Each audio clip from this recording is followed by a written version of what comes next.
Hi everybody and welcome back to Capricorn Radio.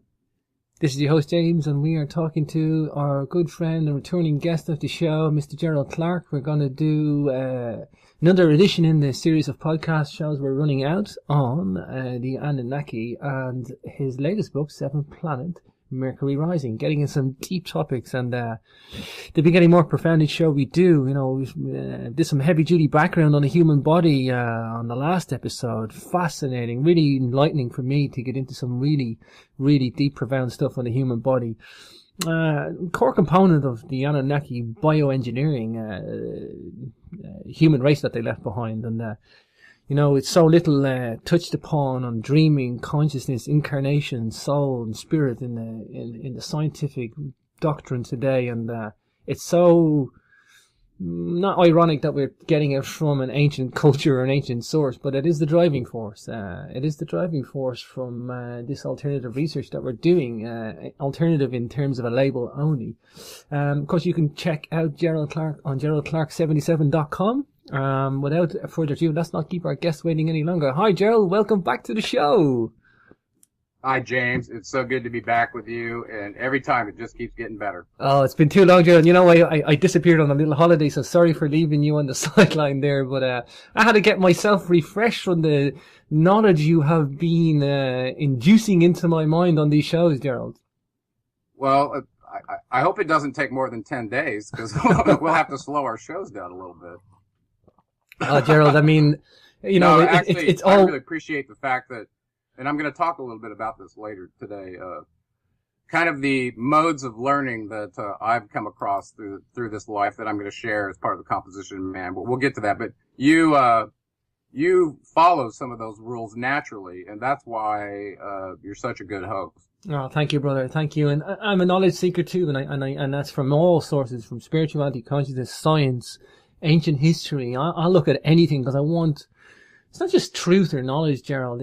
I'm seeking answers to fundamental questions that I and the rest of the human race have. And some of the human race aren't asking these questions, or they're not really knowing how to ask these questions. I seem to just do this in a natural state. Maybe that's what you're referring to. But I like it, and it's all knowledge that I like. I don't profess to ever get all the answers right straight away, or I'll seek any type of knowledge. I might dismiss some of it. You know, and I might look at a new subject, or I might really soak one subject up really deeply. But when it comes to Sumerian tales, Gerald, I mean, there's so much in here. It's begging people to, like, you know, come and look at what was left on this planet, Gerald. It's such an exciting field of research. Yeah, I think that's how I started too. Once I read the documents, wanted to go into corroboration mode. Go look at external things to try to verify that I wasn't just reading fanciful things, you know, from somebody who might be lying. So I'm with you on that. And the thing about the Sumerian tales for me is how they bring us even to today, here and now. It wasn't just a past myth. It's a control structure. It's a discussion of deep science, genetics, genealogy that we can track back. And now as soon as we go to the external, start looking at their temples and all that, and finally get to the place where we believe that at least was a place to stop corroborating and start going deeper, you and I have already gone past that place, actually. We're into, yeah, this is an artifact. Yes, this is a pyramid. But look, we got hundreds of pieces of evidence all over the planet to indicate that they were who they were, said that they were, their symbols are there. And so a lot of it's like, let's go past that and not wallow in trying to prove they were here. Let's assume that what they told us is true and not a myth, just like Sitchin did, and see what happens. And when you do that, you'll end up going down the rabbit hole real fast because all the dots start connecting. So I'm glad oh, go ahead. No, I'm glad you mentioned that, Gerald. And that's a point worth noting. That, you know, I did my time, and I went through all the ancient artifacts, and I went through all the ancient cultures, and I kind of lived it as it was happening, because I think in the last 20 years, alternative history, if you want to call that label or genre, really did blossom, and the research was pioneered in those last 20 years more than the last probably 200, which was great, and it was fascinating for a time. And, you know, but it's more important to me now. I'm like, well, there's more meaning.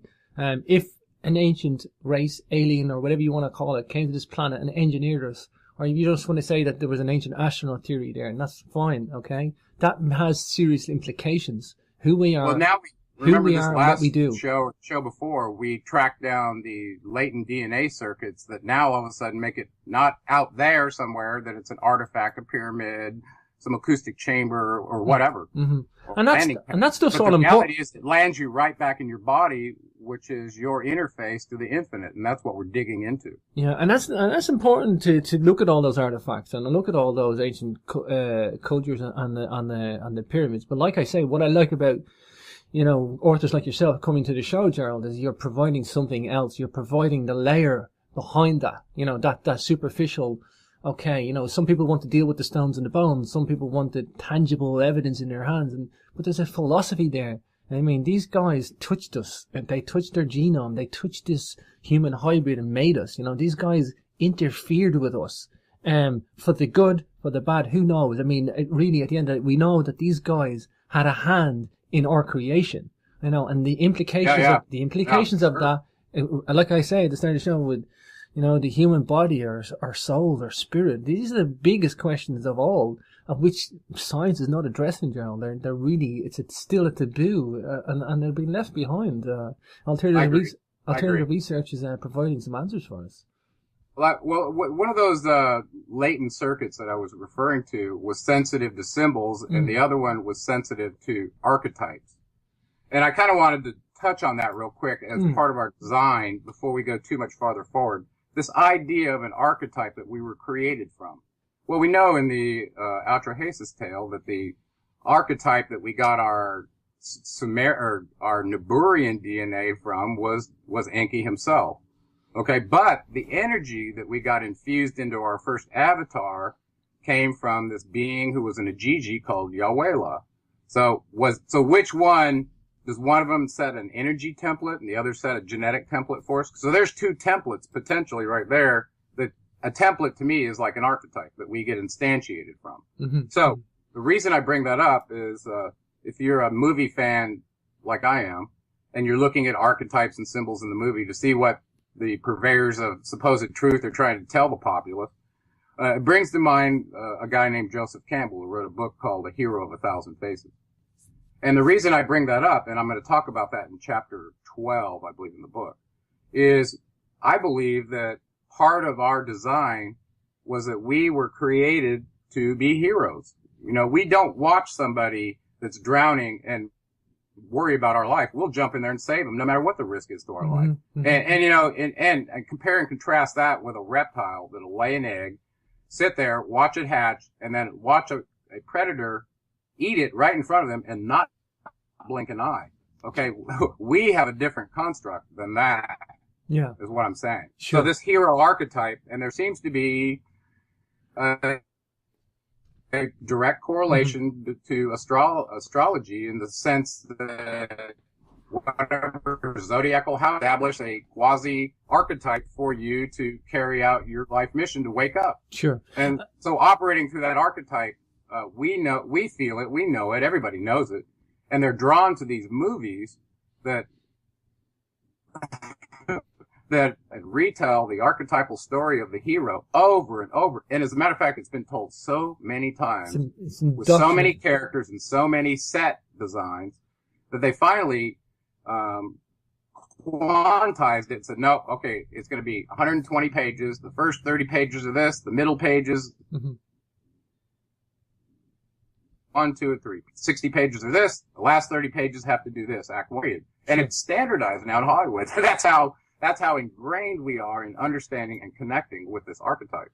Okay, so I wanted to bring that up. I think it's endemic in our design, and recognizing that and facing your fears to become the hero that you're supposed to be and you were designed to be, I think is part of our awakening path. There's only fear and love, right? Well, fear is the one that you're from becoming.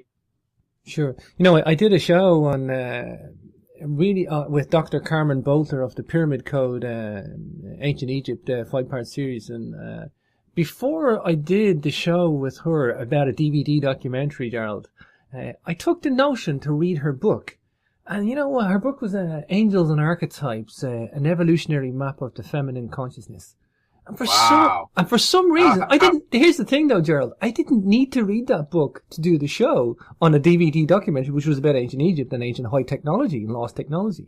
But I took the time to read that book, and I'm glad I did, because I didn't get what an archetype was. I was like stupid left brain, concentrating on the stones and the bones, like I said earlier, and the structures and all the high technology, and getting off on that in a way. And yes, there's mystery there, and I like that, and solving it and logical, and that's fine. But I really didn't get what the archetype was until I did that. And I just felt motivated in myself to look at that archetype. I was drawn to it. And when I did, Gerald, I realized the power of what the archetypes are. And we need to take back these archetypes. I mean, I think you're right. I think it's, in terms of taking it back, I think what, and I say that, Gerald, I say that because of what you said about them. I think we're being sold these archetypes, or maybe we're being given the hero archetype too much, or maybe there's a list of archetypes, Gerald, and there's all sorts of cultures have these archetypes, or archetypal figures in there. Even ancient Egypt has a lot of archetypes within their own culture, ancient Egypt. And I just think, not to take away from the hero archetype, I think that's incredibly important for altruistic behavior, don't get me wrong, Gerald. But I just think that some of these movies kind of brainwash us too much with focusing on one archetype, or maybe going over the top, and losing the point of what the archetype's for and how important they are. Maybe we lose the importance of these archetypes going, the hero tale. Maybe we're just being, force fed it instead of naturally knowing it or naturally discovering it. Yeah, in the Mad Max movie Beyond the Thunderdome, Tina Turner sings a song, "We don't need another hero. We just want to know the way. We don't want to know the way home. All we want is blah, blah, blah." Okay, that third line. But I want to challenge that. The idea that we don't need another hero, that's possible. But the reality is, what we want to know is the way home. So she messed up that song. If she'd have changed that and said, we just need to know the way home, it would have totally made sense to me. So the idea of this apocalyptic soldier archetype that's fighting through all the rat maze to get out, that's an archetype that's been overplayed. I totally agree. Yeah, and some of the feminine, that's why I brought up about the archetypes, because I was really out of touch. Not because I wasn't interested, but I just literally didn't understand archetypes. And when I touched on some of the feminine archetypes, I realized the importance of that, and matriarchy and patriarchy, and the difference between them. And that was an incredibly important area of discovery for me, because that was outside this mystery genre, or outside the ancient technology genre and stuff like that. And I just found that, hey, something from an ancient culture is teaching me something fundamentally important about me and archetypes, and all archetypes, not just one. I said, well, if one or two archetypes can teach me about whether it's a mother goddess or a feminine goddess or a hero archetype. I mean, if archetypes can teach you something fundamentally good and positive and fundamental to your existence, I mean, this is incredible stuff, Gerald. Well, it gets better. You realize that the archetype Enki, who had his son Ningshita that gave us those latent circuits, he is the male and female archetype in the Egyptian law of continuous creation that got captured in the tarot cards. So the Magi card is male and female because he's both archetypes. Try that hat on. From an energetic standpoint, when you look at the Merkaba that we talked about last time, the male energy represents this tetrahedron that's coming down, pointing down, and the female energy is shown pointing up. Well, when those two merge together in the Merkaba, it shows them starting to spin just like the angular momentum we discussed at the 19.5 degree intersection of a plane in torsion field effect physics, right? Well, that same energy is in your body. So now all of a sudden, think about this, and I don't want to harp too much on it because it may not be reality for a lot of people, okay? But if you can find that's your opposite, a male and a female, and you bring them together and they activate their ball fields and bring those together in a Merkaba star tetrahedron, guess what that does when you're together? Now, all of a sudden, you join the male and the female archetype together, and there's extreme power there, and it's always been known. But it's been hit. That's why the female matriarchy was so suppressed, I believe. And I believe the female matriarchy, listen, Thoth said he was his own energy plus Isis's energy. Well, Isis was a higher ranking maternal being and farther up the genealogy tree than he was. So somehow he's taken her energy as the creator mother that worked with Enki, incorporated that energy himself, and made him the portal for all archetypes, male and female, to ascend. That's astounding to me. Do you think there are groups or people out there, without nominating too many of the clandestine, surreptitious groups, but do you think that they would use these archetypes against humanity to manipulate, control, or twist, or shift ourselves towards the wrong direction, or confusion, or stuff like that? Yeah. Well, it's called namesake smearing, and it's happening in the headlines right now. Let me give you just one example. I could come up with many. Let's think about the word Isis, what I just told you, as being Ninhartsog, the mother goddess. Mm-hmm. Now, imagine trying to smear her by affiliating her with the most barbaristic, inhumanity to man ever seen on camera that's going on in the Middle East right now under the same group funded by you-know-who. What kind of smear campaign is that against her? Yeah, and she's mother of mankind, essentially, and her name is being smeared as with some barbaristic acronym death squad. Okay, so now check this out. In that same region, pardon me, let me clear my throat.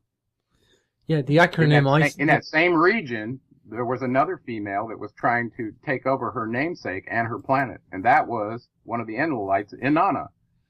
Okay, so she actually was a very warring being that caused all kinds of destruction in southern Iraq and Mesopotamia, that whole region in the wars of gods and men and several others. And so the idea of affiliating war and death with her name, probably spawned by either her rival, who's still vying for the planet Venus, and her namesake. There's a prime example, and I could give you a couple others for Enki and Ningshita as well. Mm. Think about the Trident.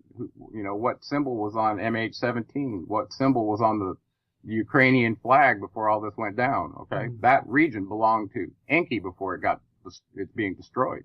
So there's another example, and I'll tell you one more while we're on it. I didn't think I was going to give you three, but I will. When you research history, you're going to find out that Ningshita, Thoth, was the founder of the Persian nation. So it's no coincidence that his father, Ahura Mazda, Enki, was in charge as the god of light and wisdom. Mm-hmm. Well, why are they in the crosshairs of Enlil's domain right now? Yeah. Now you know why. All three of them that were involved in mankind's creation account are getting smeared. Wow. All three. Wow. Okay. Anyway, and I didn't want to get too far off on that. Well, it's current and it's political and it's happening right now. We could do a whole show just on that, and we'd probably have agents out after us once I disclose what I know. But I'm glad you mentioned the acronym ISIS and why it's a smear campaign, because it's the first thing I thought when I heard the name. I'm like, ISIS? What the hell is ISIS? I'm like, oh, it's this surreptitious group that's going around this barbaric vandalism. I'm like, well, why are they named the same as an Egyptian goddess? I'm like, well, hang on. Exactly. Hang on. And this gets really deep. I put out a table of you're the only one I've ever heard talk about that, Gerald. Everybody else seems to ignore this fact. I put out a table of weapon systems that the United States focused on since about 1950, after World War II. Mm-hmm. And I put all the Greek god names in there and all the weapon systems that all of a sudden started being developed. And, that's when the arms race started in a big way. And, there were several instances of Zeus, and Atlas and Poseidon's this, and even the latest one is a Hermes 9000 drone that Israel is doing. You're talking about a smear on Ningshita. Wow. Anyway, we should stop there and plan some time to talk about. Let's look at the archetypes in ancient times. I mean, the big question is the archetype in our DNA, and did the Sumerians know this? Did they obviously if they created us, they would have known exactly what's in us. However, were these archetypal figureheads put into our history, into our culture, into our civilization, so that they would? Yes, they were. They were, and they were put into not only in the drama plays that were being used to teach mankind lessons in Greece and elsewhere in their amphitheaters, in our movies now. But listen, Thoth encoded the entire knowledge that he had in the tarot cards, and a lot of people just dismiss the tarots because they don't understand them. And I'm going to make a play for Lavalier right now. he wrote a book called Genesis of the Cosmos, where he understood this Isis, Osiris, Horus myth, how it related to the Egyptian law of continuous creation. We're talking about manifesting matter in the holographic simulator, live and inanimate. Mm-hmm. Okay? That's what we're talking about encoded in those cards. And when you realize that, it's like, oh my goodness, this is, and he's very scientific and very deep, okay? But, but in that archetypal, excuse me, in that archetypal discussion in Egypt, when you look at those cards and really study them and realize what Thoth is telling you, he actually invented those, okay? Wow. He put those old archetypes together. And on top of that, I want to kind of put something out there that I've never broached before. And I've always been very confused on it. And I may still be, okay? But I really like Lavalier and I really value his research. And this is coming from him, not me, but I agree with him, okay? And I'm going to update my genealogy table based on that. In that story of Isis, Osiris, and Horus, in this discussion of law of continuous creation and the archetypes, okay? Mm-hmm. He discloses something about the symbols in the Magus card in his book. And I think I put this in my book as well. The Magus card is showing this being having a connection with the laws of the creator of all in terms of manifesting matter and such. Okay? Very, very astounding to realize that. Well, he was holding a scepter of a very special formulation in that picture in the card. Well, it turns out that Osiris was holding the exact same scepter. And he makes the connection through all the correlations in the story that who is Osiris really? Okay, because I had only allowed myself to have Ningshita be in one body in Egypt, and we knew it was Thoth. Okay? Mm-hmm. And his father was Thoth, P-T-A-H, Thoth. Well, all of a sudden, I'm seeing this Magus card describing this law of continuous creation, realizing the Magus card has an infinity symbol, the Aurora Borealis, that represents the snake eating its tail, where it's shedding its skin, reincarnating in a new body, over and over and over. Well, that's what he told you in the Emerald Tablets. We're going to get to that. Sure. So all of a sudden, I realized that Osiris was none other than Thoth. And then it made sense to me, because Isis was the energy that he took on in his archetype. Remember, I told you he's a hermaphrodite mm-hmm. in terms of that energy. Okay, maybe more. I don't understand, but we know in the human body, just to make this real for humans, if you fuse the male and female energy, it seems to cause somehow, some way, a functioning across the corpus callosum that joins both sides of the cerebellum, and you begin to operate mentally, emotionally, everything according to the way you were designed. And that doesn't happen until that hemi-sync happens with mm-hmm. humans. Well, now you realize half of it is a feminine issue and half of it is a male issue in the archetype. So the idea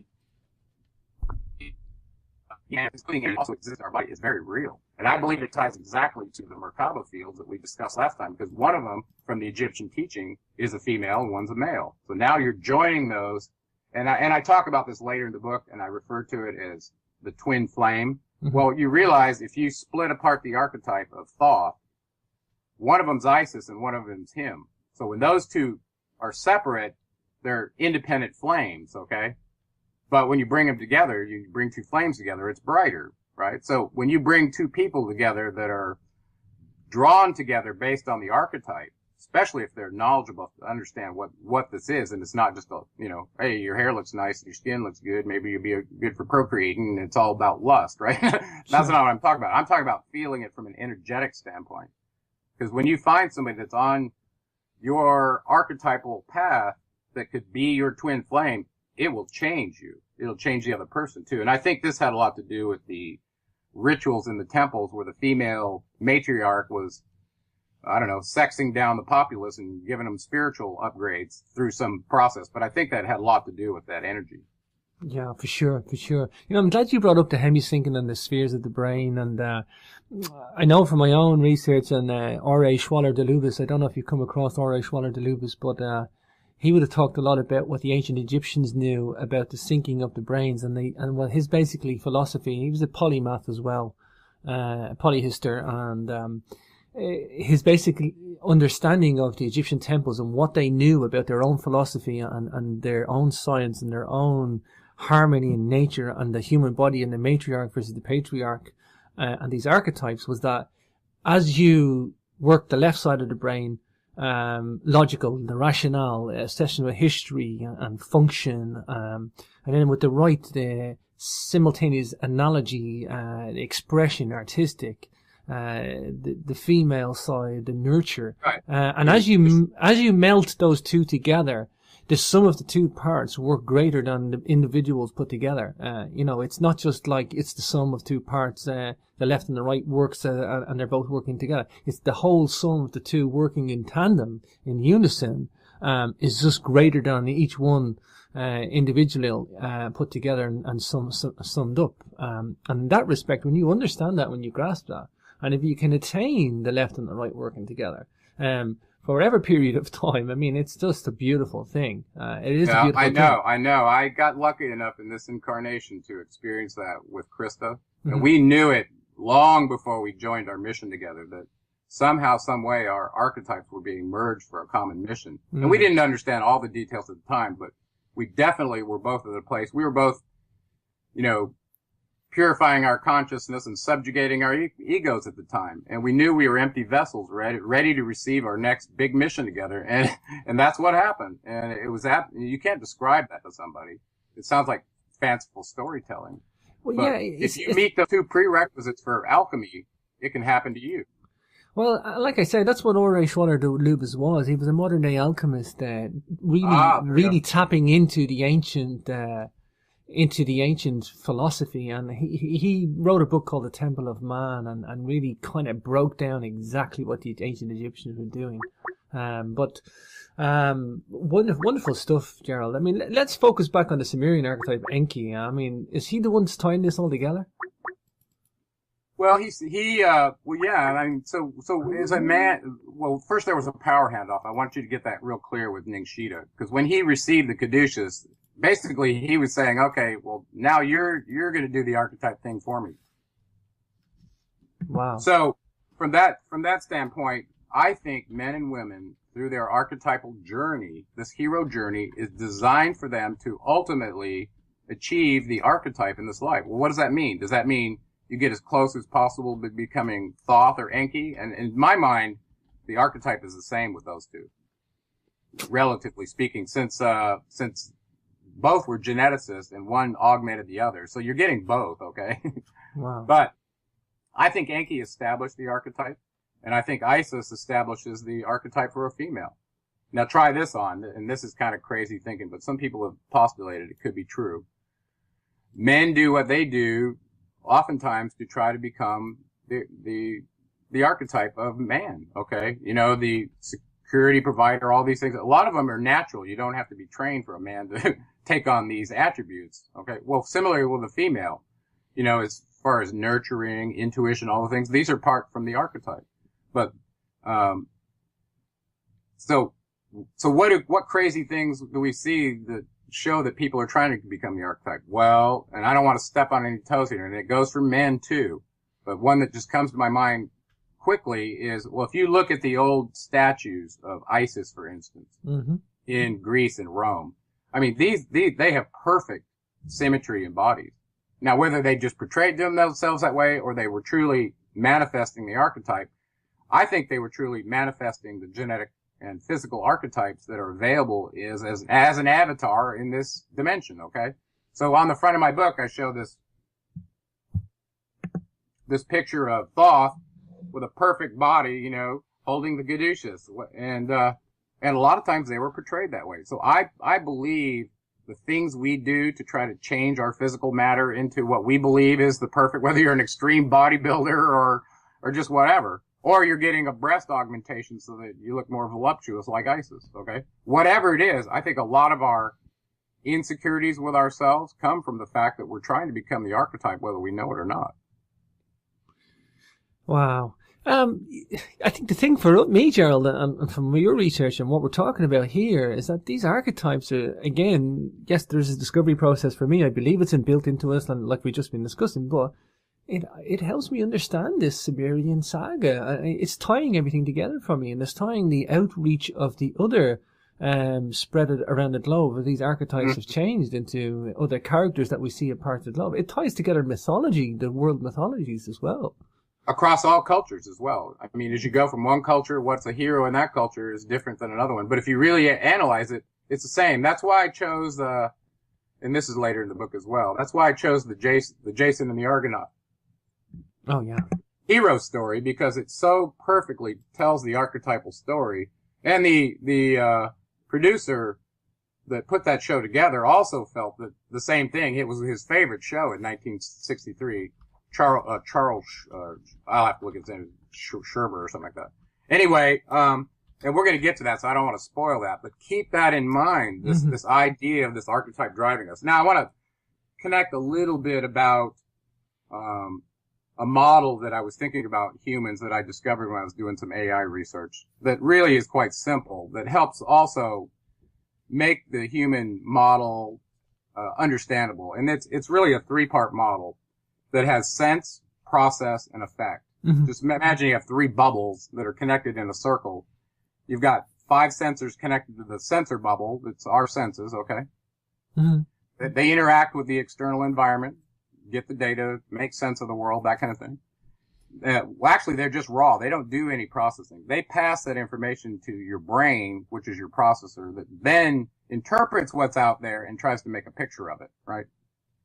Okay, but then, in order to interact with that environment, you have effectors. You know, that's your body that can have arms that can do things to the environment and so on and so forth. So, and that's a repeating process. Now, what's really crazy to me is look what we did with a computer. We modeled something similar, in the fetch, decode, and execute cycle. Okay? So a computer does that. And it has memory that it goes and fetches an instruction from. And this is based on the old von Neumann architecture. Okay? It only goes and processes one thing at a time, but it tries to do it serially real fast.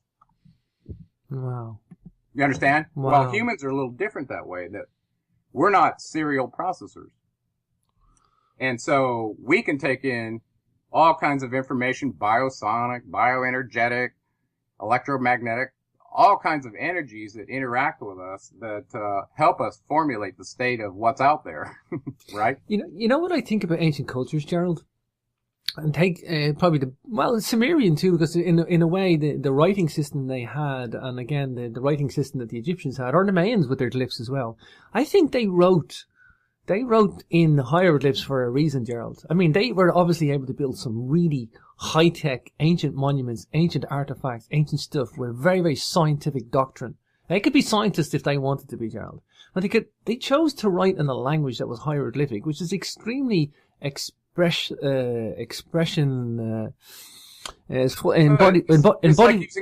like using a symbol. A symbol communicates lots and lots of stuff without anybody having to know the language. Exactly, and that embodies so much expression is what I'm trying to say. And I think, basically, they chose to do the left brain when the left brain suited the task, and they chose to do the right brain when the right brain suited the task. And in that respect, I think these guys were just firing on all cylinders because they had the left and the right synchronized, and because they lived in a world of archetypes. They lived in a world of multiple archetypes, and they lived in this wonderful philosophy of nature and harmony. And that's why I think they were able to achieve the things they did. Because they got look at who they had among their midst. They had Thoth, the first alchemist, Chem being the land of Egypt. They're among them teaching them this stuff. And it was his mission to do it. He wasn't doing it just because it was fun. Yeah, and well, that's what I'm trying to draw attention to, Gerald. Exactly this, because this is the world that was set up for them. This is who they were, first and foremost. And that's why they achieved the great empire that they were. Because I don't think it's ever been equaled. Well, it's the Sumerian, yes, as well. But I mean, these ancient cultures, yes, they may not have had laptops and flat screens and telescopes, but the stuff that these guys achieved, I mean, they had harmony and nature as the forefront of their society. The worshipping the Fibonacci sequence and the spiral and all that stuff. Like, I mean, this stuff was like all wonderful, beautiful touch, the matriarchal society, but then descended into chaos. I think these guys lost their archetypes, Gerald. These guys lost it. They fell from grace. Well, it's interesting you bring that up, and I don't want to I don't sound like a racist or anything, but if you go back to the story in Atlantis with what happened to their one state, are you still with me, buddy? Yeah, I'm here, bro. I'm here. Okay. They felt like that the admixing of the primitive workers with too much of their own, essentially, this multiculturalism thing happened to them, and it dumbed down the populace to the point where they lost their inherent birthright. And I think it was by design, just so you know. Look at what's happening all over the world. That's happening now. Mm-hmm. Mm-hmm. And you watch the movie Idiocracy and you wonder, well, how come that's true? It's funny, but it's also very sad. Do you think perhaps, Gerald, and like I alluded to, that the great qualities and attributes that the ancient Egyptians had, for example, because of this archetypal culture that they were embodied with their philosophy and this achievements that these, I mean, there's no mistaking what these guys achieved. Like, I mean, it's fantastic. I mean, just reading the laws of continuous creation from Thoth that was encoded in the Tarot, you know, they did it to make it look like a card game because they were like, well, what's going to last? A document that could be destroyed or a vice? Oh, vices always last. So let's make it a card game, and they won't know what it is, but it'll last that way. Exactly. That was the reasoning, and it worked. Yeah, and it was a very clever system to do that, Gerald. I agree. I totally agree with you. I'm fully convinced of this now, that they knew man would fall from grace one day. Sure. And in falling from grace, what's going to survive? It's these archetypes, maybe hidden or maybe not obvious, maybe lost, waiting to be rediscovered again or reused again. Or reactivated in a galactic wobble cycle. Reused or reactivated, yeah. Do you that's think what's happening now, I believe? Do you think at the peak of this, let's say we go back to that stage, Gerald, do you think we have the ability then for high consciousness, telepathy, all this wonderful, psychic abilities or anything like that, Gerald? Do you think that's what we can achieve back to as a result of this archetypal culture?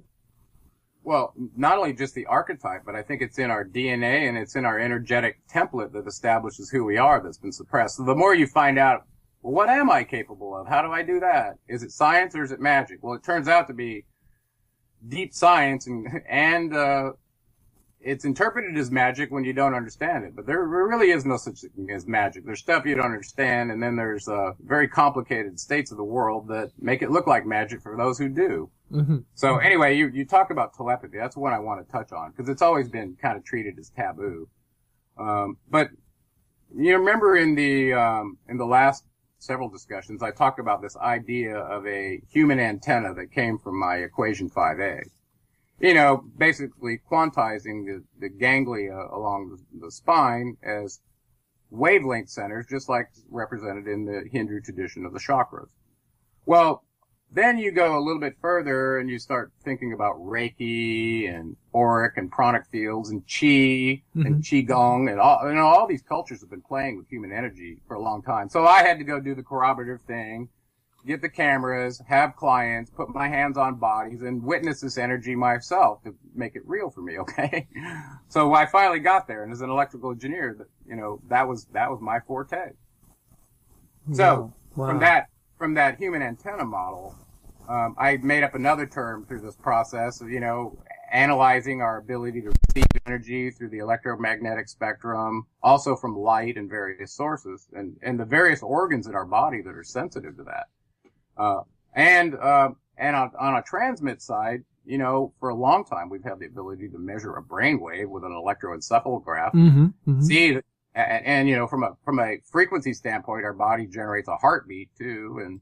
And it turns out that there are other communication modalities in the body that even include almost a chemical wave and how the fascia communicates all across the body simultaneously.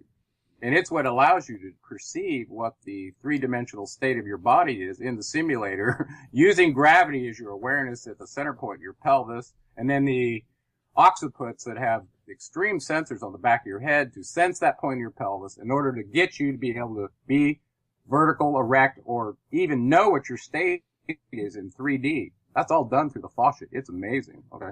So in this process of describing a human as an antenna, But I also went further and said, well, we're also transmitting with our brainwaves. Because if you're producing an electrical signal in your brain, I don't care how small it is, when you produce an electrical signal, it permeates all space and time.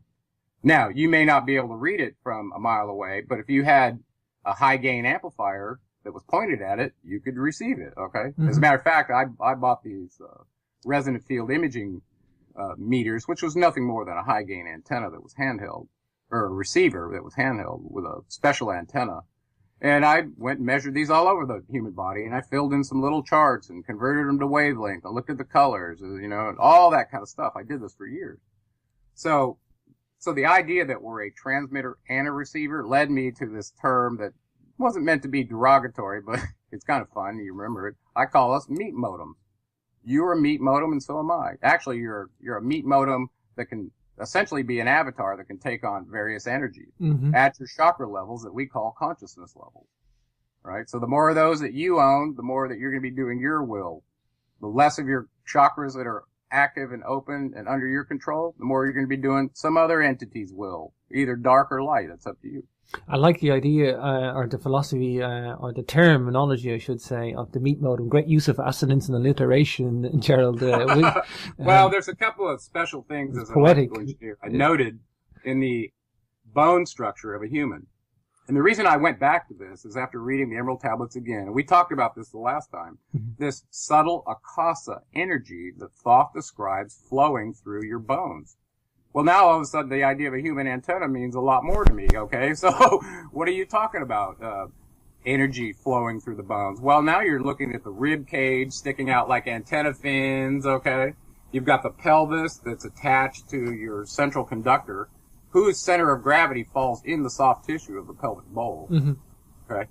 And while I'm on that topic, before I lose my thought, another thing that happens, relative to wavelength. Now, wavelength is a distance measurement. It's the distance between the peak of two waves. Okay? Now, imagine you were to change the distance or the spacing between two chakras.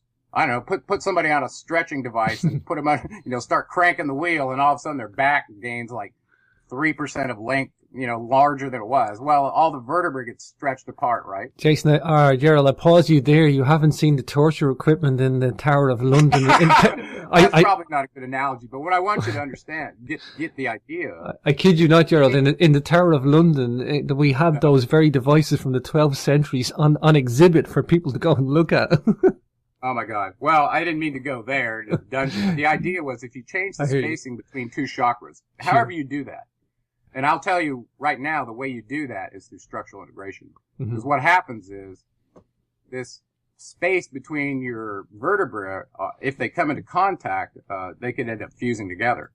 But in between them are these little sacs that are supposed to be full of synovial fluid that make them fluid so that they float across each other. Well, with time and an ignorance of gravity, that gets eradicated in most humans.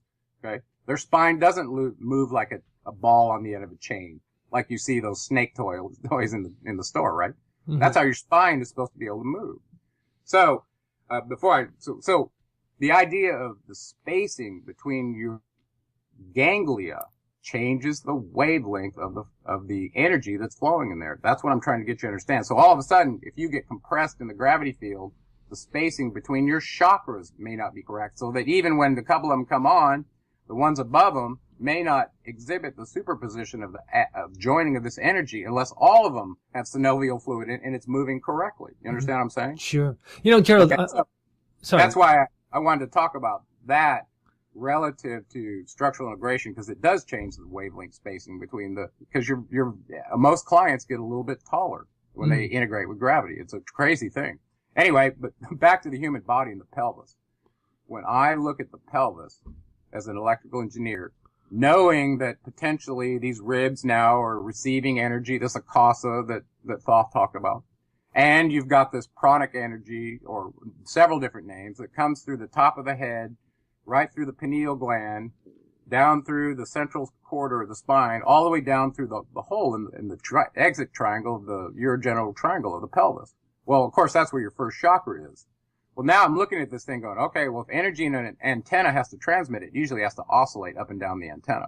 It's a dipole at half the wavelength, Okay. Mm-hmm. Mm-hmm. So look at the picture of the meat modem that I sent you, and we may publish this. I may have already put it on my blog, but essentially it breaks down the chakras, shows them on there with your ribs as antennas, a transmitter in the brain, and a receiver with your sensors and effectors based on this model that I told you about. Well, the special part for me is what is going on in the sacred bone, the sacrum. If you look at it from the back, there are small foramen or holes that run parallel either side of the tail that we have that's our coccyx bone. Why are there holes there?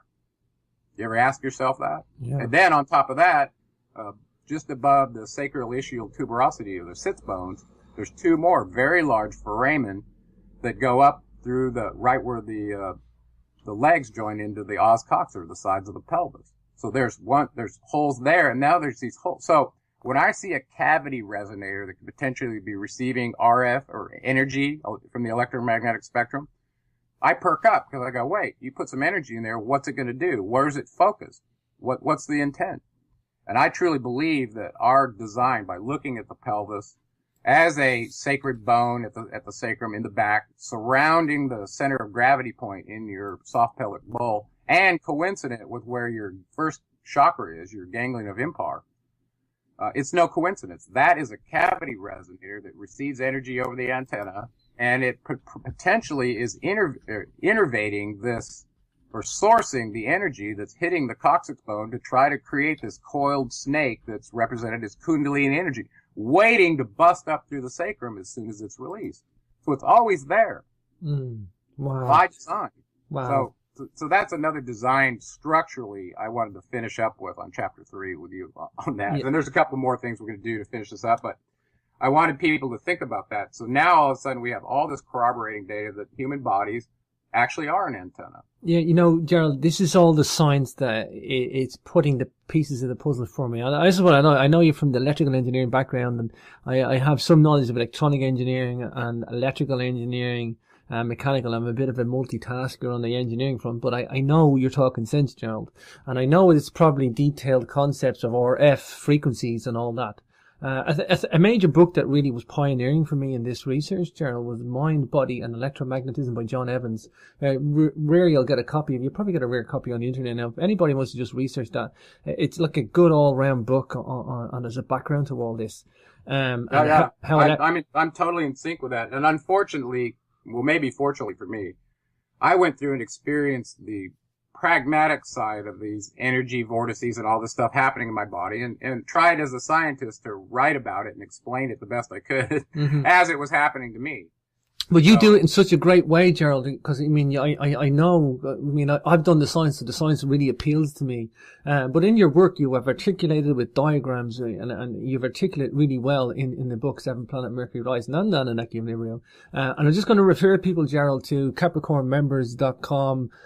You'll check the radio show page out there and you'll see the articles authors section, and Gerald has his own little section there where you can check out some of these diagrams that we're actually talking about. So if you haven't checked out that. I appreciate that, brother. Hey, before we go off to a break in about 15, I'm hoping we can finish up the telepathy, and then possibly talk about out-of-body experience and how it relates to these energies and your tethering to the body. Sure.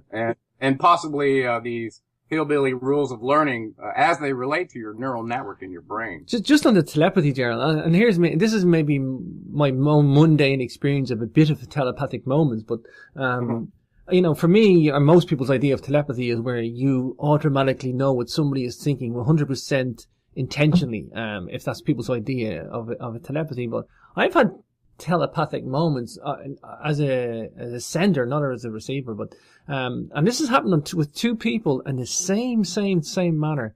I had a friend and my brother, I don't talk to this guy anymore. We parted the company and I traveled different countries and lost contact, but I was very pally with him in my younger days and his early 20s, and as a result, he used to do something really strange. We were very closely bonded. It was similar interest, and very intelligent guy as well. And what he used to do is he used to know what my question was about something like 2 seconds before I was about to ask it. And just as I was about to ask it, he would answer my question without me even asking, Gerald. And I just found this the most bizarre thing. And it wasn't one instance, Gerald. It was several instances this happened. And when he did it, it freaked me out. Because I was like, because I didn't understand it back then. I didn't understand it. I had a similar experience. I'm not going to name any names, but it really shocked me, and it didn't matter where the being was located, whether I was in the room or away from them, they could do it. So we just said that an EEG can measure a brainwave. We just said that it can transmit infinitely into space, even though it's a small signal. Well, listen, if you've got a really good listening device that can pick up that energy at that frequency, guess what? Now you're all meat modems transmitting, just like I said, and somebody's monitoring that. It's and somebody at the high level of the simulator that's possibly watching where you are in your archetypal game. And I won't get too far ahead because I go into this kind of deep in chapter 12, but it becomes very interesting when you realize the extent to which your thoughts are real things. They're communicating outside of you to another being in the room, or that's sensitive to that thought energy, or all the way out in the galaxy. Okay, it doesn't stop. I will. Think a thought. When you think a thought, it's a real thing that manifests out into the simulator. Yeah, and own it. I'm glad you. And this is the thing, Gerald. This is not like woo-woo stuff. This is like basic, normal electrical frequencies coming out of your brain when you have a thought. It's measurable. Okay, maybe we can't decode it in our modern science yet. However, I would object to that. Maybe some people can. The DoD has been able to receive and decode human brain waves. This is documented since 1964. No, I mean the general public, Gerald, the technology. Oh yeah, true. Yeah. No, I don't. Because they're caught up in the illusion of cause, and they're running around like meat modem transceivers being manipulated in the simulator. That's it. And here's another thing, and I say my friend didn't intentionally know it. He didn't know how it was happening. He was just picking up the frequency that I was transmitting. Maybe we were, like you said, when somebody's on the same wavelength as you, that may actually have some actual literal meaning. But my brother used to do this as well, Gerald, and the situation just repeated itself with another person one time. I'm very, very close with one of my brothers. Very close, Gerald. I mean, we're just like two sides of the same coin, really. Very, very tight together, and grew up. We were only about a year apart. Incredibly, role model. It's a 1 year old brother and 1 year older than me, but he has this. We used to do this silly game where he's a movie buff, right?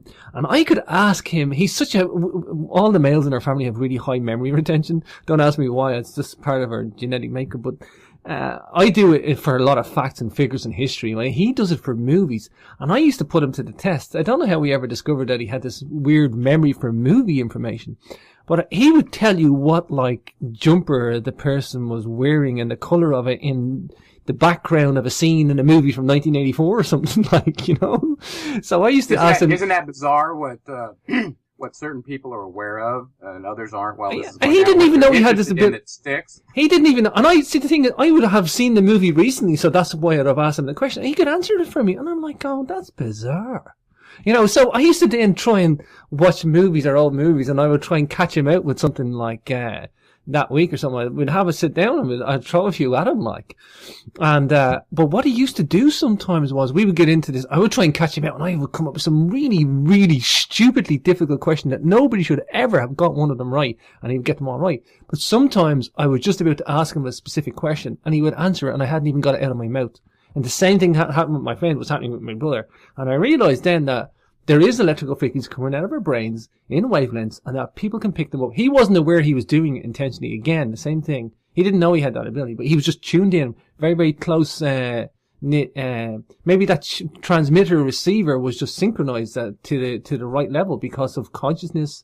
Well, maybe he was transmitting a higher signal because of his consciousness level, and you were able to receive it. Yeah, and vice versa. It's just a perfect tuning coupling system. Yeah, well, I think it's our normal state if we want it to be, and I think you can turn it off when you don't want somebody to snoop on your thoughts. I think that's where the Merkaba comes in, because it basically builds an energetic field around you, just like planets do in the Van Allen belt. We can talk. We mentioned that last time, but it's very beneficial. Let's go left field here, Gerald. Let's talk about the damage that Wi-Fi frequencies and electrical frequencies are doing to us. Is this really affecting the human race dramatically? That we don't have this ability, or is it doing more damage to us other than more serious now, but maybe just in terms of a telepathic sense?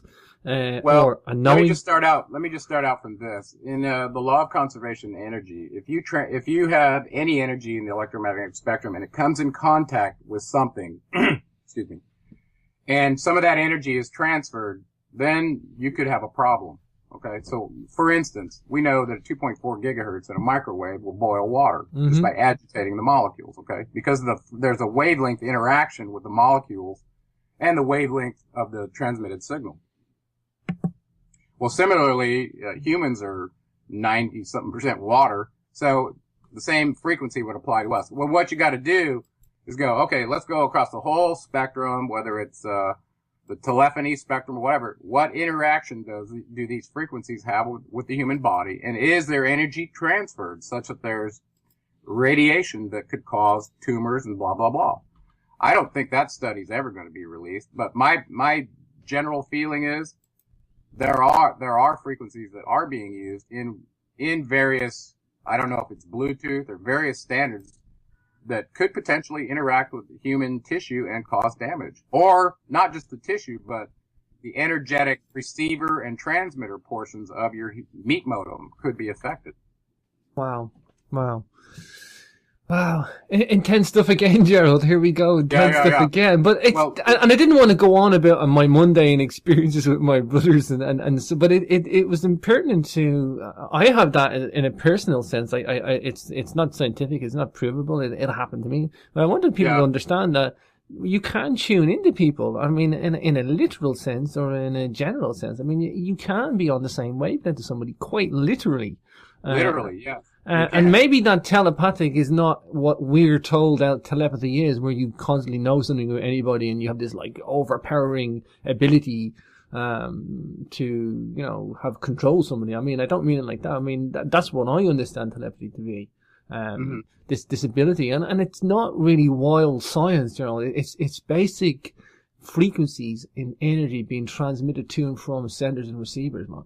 Exactly. It's a modem. A modulator, demodulator. And the thing is, when you're sending a brainwave, it has data encoded on it. It's not just the signal at a various frequency. It's got your thoughts on there. Okay? So think about a radio. It's doing the same thing. Let's get a little bit even wilder if you want, just right before the break. Now, when I was, by the time I was 15, I was having some very lucid dreams that I thought that's all they were. And I had not read anything on dreams or anything like that when I was young, but I was having very profound experiences where I, in my dreams, could pretty much locate the wind, turn into it, and take off flying. And this happened over and over and over again. And the experience was so real that I started journaling about it. And then in high school, I guess I was 17, and I'd moved back to San Diego by this time, and I was living on my own, and I woke up late in the evening one night. I was sleeping on this sleeper couch that had this yucky support bar that ran right down the horizontal middle where it was in your lumbars, right? So it was kind of uncomfortable. But anyway, I had another one of these experiences where I was out of my body, and and a lot of times I could see myself still on the bed, but I'd still go do whatever I do. And at points in my path, I actually did the corroborating thing like what you suggested. I tried moving a material object in the room. I tried contacting or pinching someone else remotely or whatever, just to make this differentiation between a dream and an out-of-body state real. Well, I really didn't know at this time, and I wrote this in my journal. And it was required as part of this humanities class that I was attending at Point Loma High School in San Diego. Anyway, so I turned this in, and the prof kept me after class and wanted to talk to me about my journal entry. And I thought I was in trouble, but he ended up vectoring me to Robert Monroe's book, of all things, and said, you have to read this book. Wow. And I did, and it absolutely changed my life because I was very confused about what was happening to me. And I knew it wasn't a normal dream state. And through his book and just a little practice, which I actually gave some of the steps in this chapter later, okay, he described how the out-of-body experience happens to people. And it turns out to have a lot to do with your human meat modem design and what your brainwave frequency is. It seems like they were going, and this is what happened to me. You're It talking about seemed the like, 27 hertz here, Gerald, yeah? well, there's a state between going to sleep with your body and your mind that they call the borderland dream state.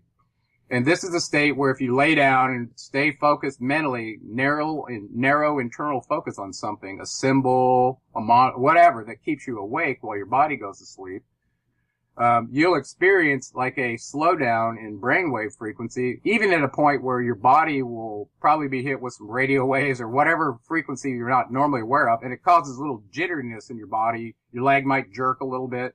Well, if you stay with that, just beyond that, there's a place, and I believe it's in the alpha state of your brain, which is about 7.8 hertz, okay? Right around that place, if you were able to stay awake there and let your body go to sleep, I believe that is a precondition for having an out-of-body experience. And Robert Monroe details this in his book. So here I was, a 17-year-old, reading his book, going, wow, that's what's happening to me? And I went right to the section of, well, how do I repeat that? Because I want more control over it. I want to be more aware of what I'm doing when I'm out of my body, because apparently anything you think at that point will occur. Time, place, or manner.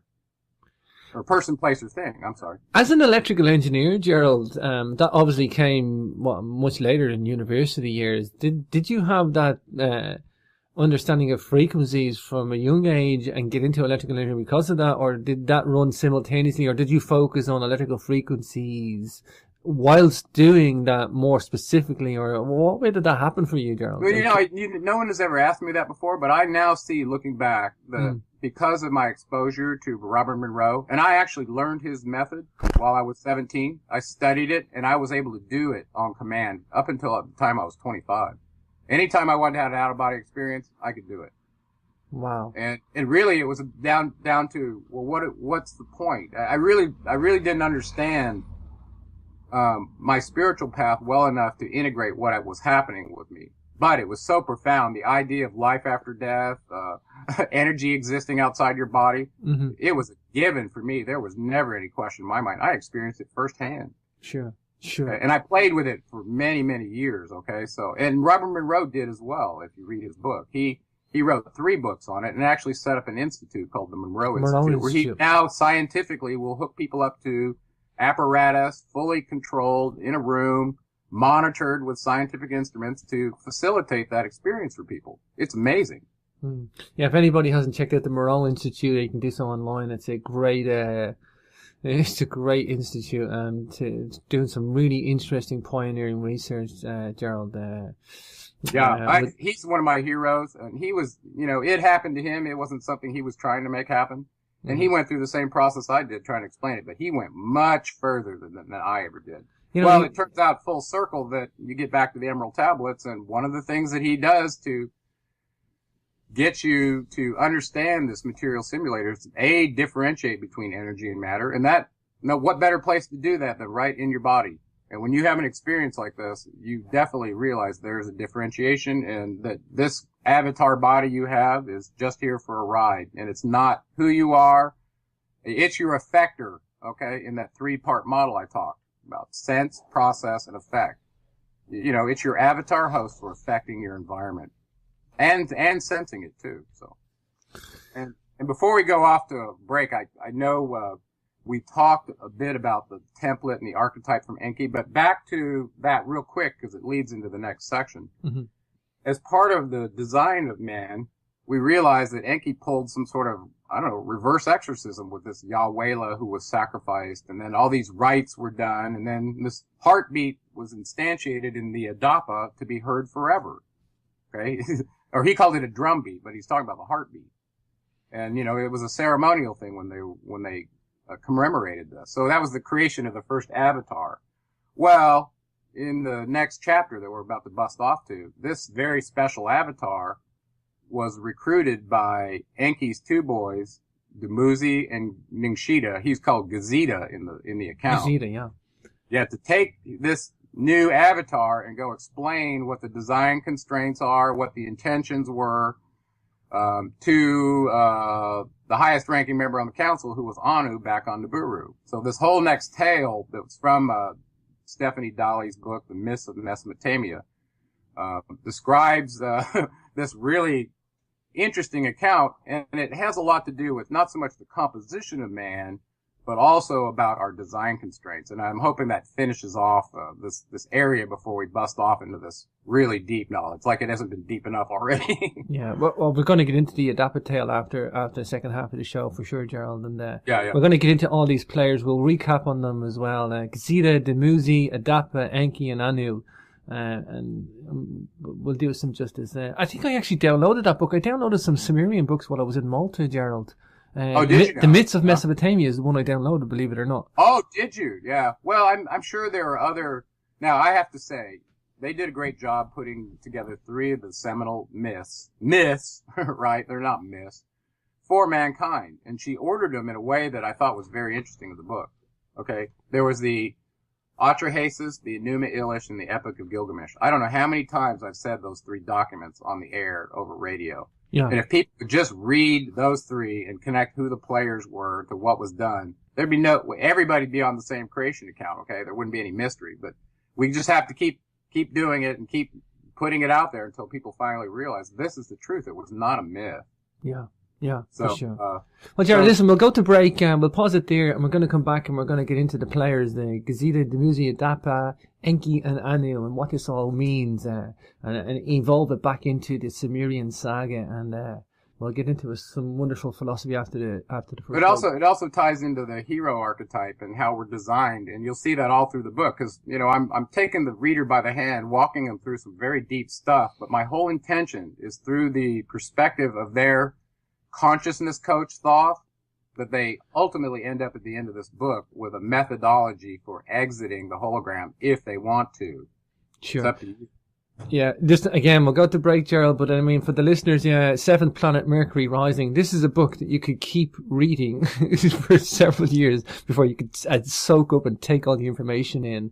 You can accelerate that by listening with the audiobook simultaneously, because they're very powerful together. Think about your ears and your eyes getting the message at the same time. It kind of speeds up the soaking in process. And we didn't get to talk about the hillbilly rules of learning. I want to do that right before we do the Adapa tale. Is that okay? That sounds great, Gerald. Okay, let's pause it there, and we'll be back in just a moment.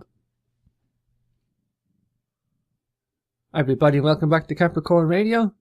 This is your faithful host, James, and we are talking to Mr. Gerald Clark today. Gerald is obviously the returning author doing a featured podcast on CapricornRadio.com, and we are enjoying Gerald's wonderful research and philosophy that he has learned and studied and brought to the attention of the world through his 2 books, Anunnaki of Nibiru and Seventh Planet Mercury Rising, his latest, which is what we're talking about today. And wonderful stuff from Gerald. Gerald, are you back with me? Yeah, I am, brother. Oh, great to have you here again, Gerald. We talked a little bit before the break about the hillbilly rules of learning, which we're going to get into first, and the Adapa tale, and these players, Gazeta, Dumuzi, Adapa, Enki, and Anu, and what this all really means. And we're going to tie it together in the second half of the show. I guess let's start with the hillbilly rules for learning and what this means. Okay. Well, what I wanted to do is, before we get into the Adapa tale, I want you to realize that Adapa was trained by Enki, and he was really smart, okay? Mm-hmm. He was the first priest serving the city of Eridu in the next tale. Well, I wanted to talk a little bit about learning. We assimilate a lot of data. We look at lots of stuff.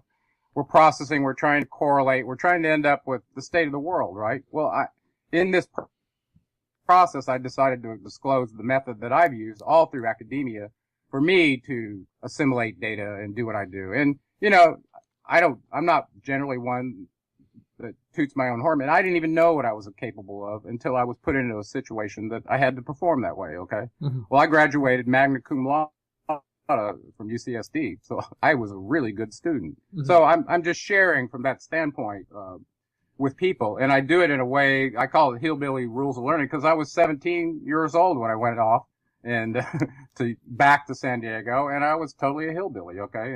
And I was looking for a model on how to assimilate knowledge, because I'd never been exposed to anything like that. Sure.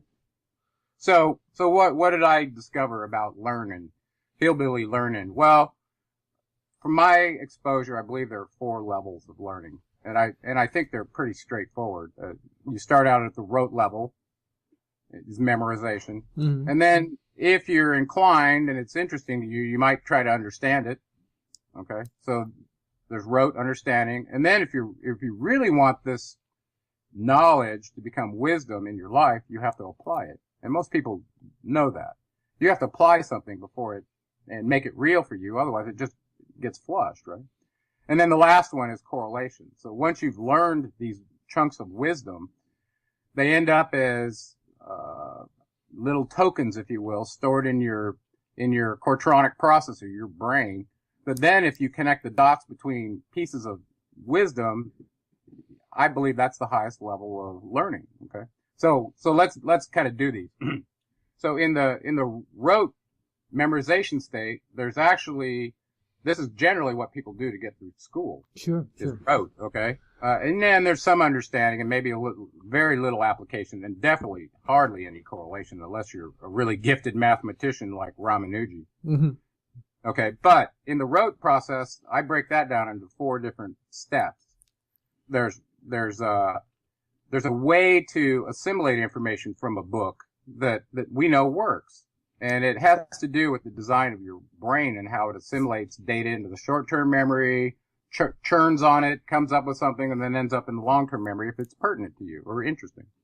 So in that process, generally, before you read something, you kind of want to have the questions in your mind of what it is you're trying to answer before you go expose yourself to this data. And for example, in physics and mathematics, they often will assign you all kinds of problem sets that you have to do when you read through this chapter and then do your problems, and generally have to turn them in as part of your homework, right? So there's your questions that you're trying to answer right there if you want to be pragmatic in physics or science. But lots of other courses are the same way. So now you're going to go through and survey that material. Look at all the pictures. See the extent of what you've got to assimilate.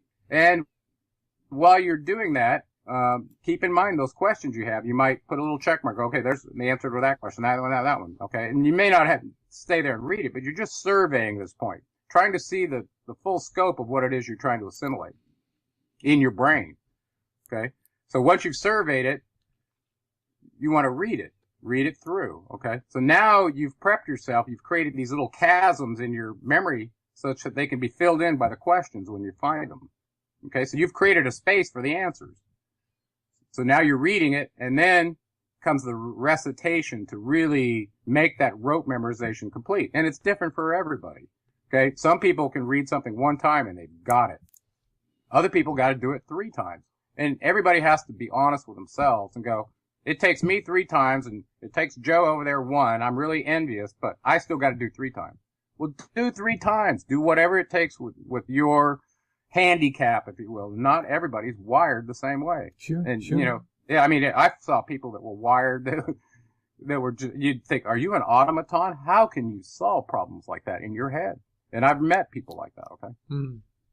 So now you've questioned, you've surveyed, you read it, you're reciting the stuff that you have to memorize, and reciting oftentimes is really augmented by creating really silly acronyms for long lists of things.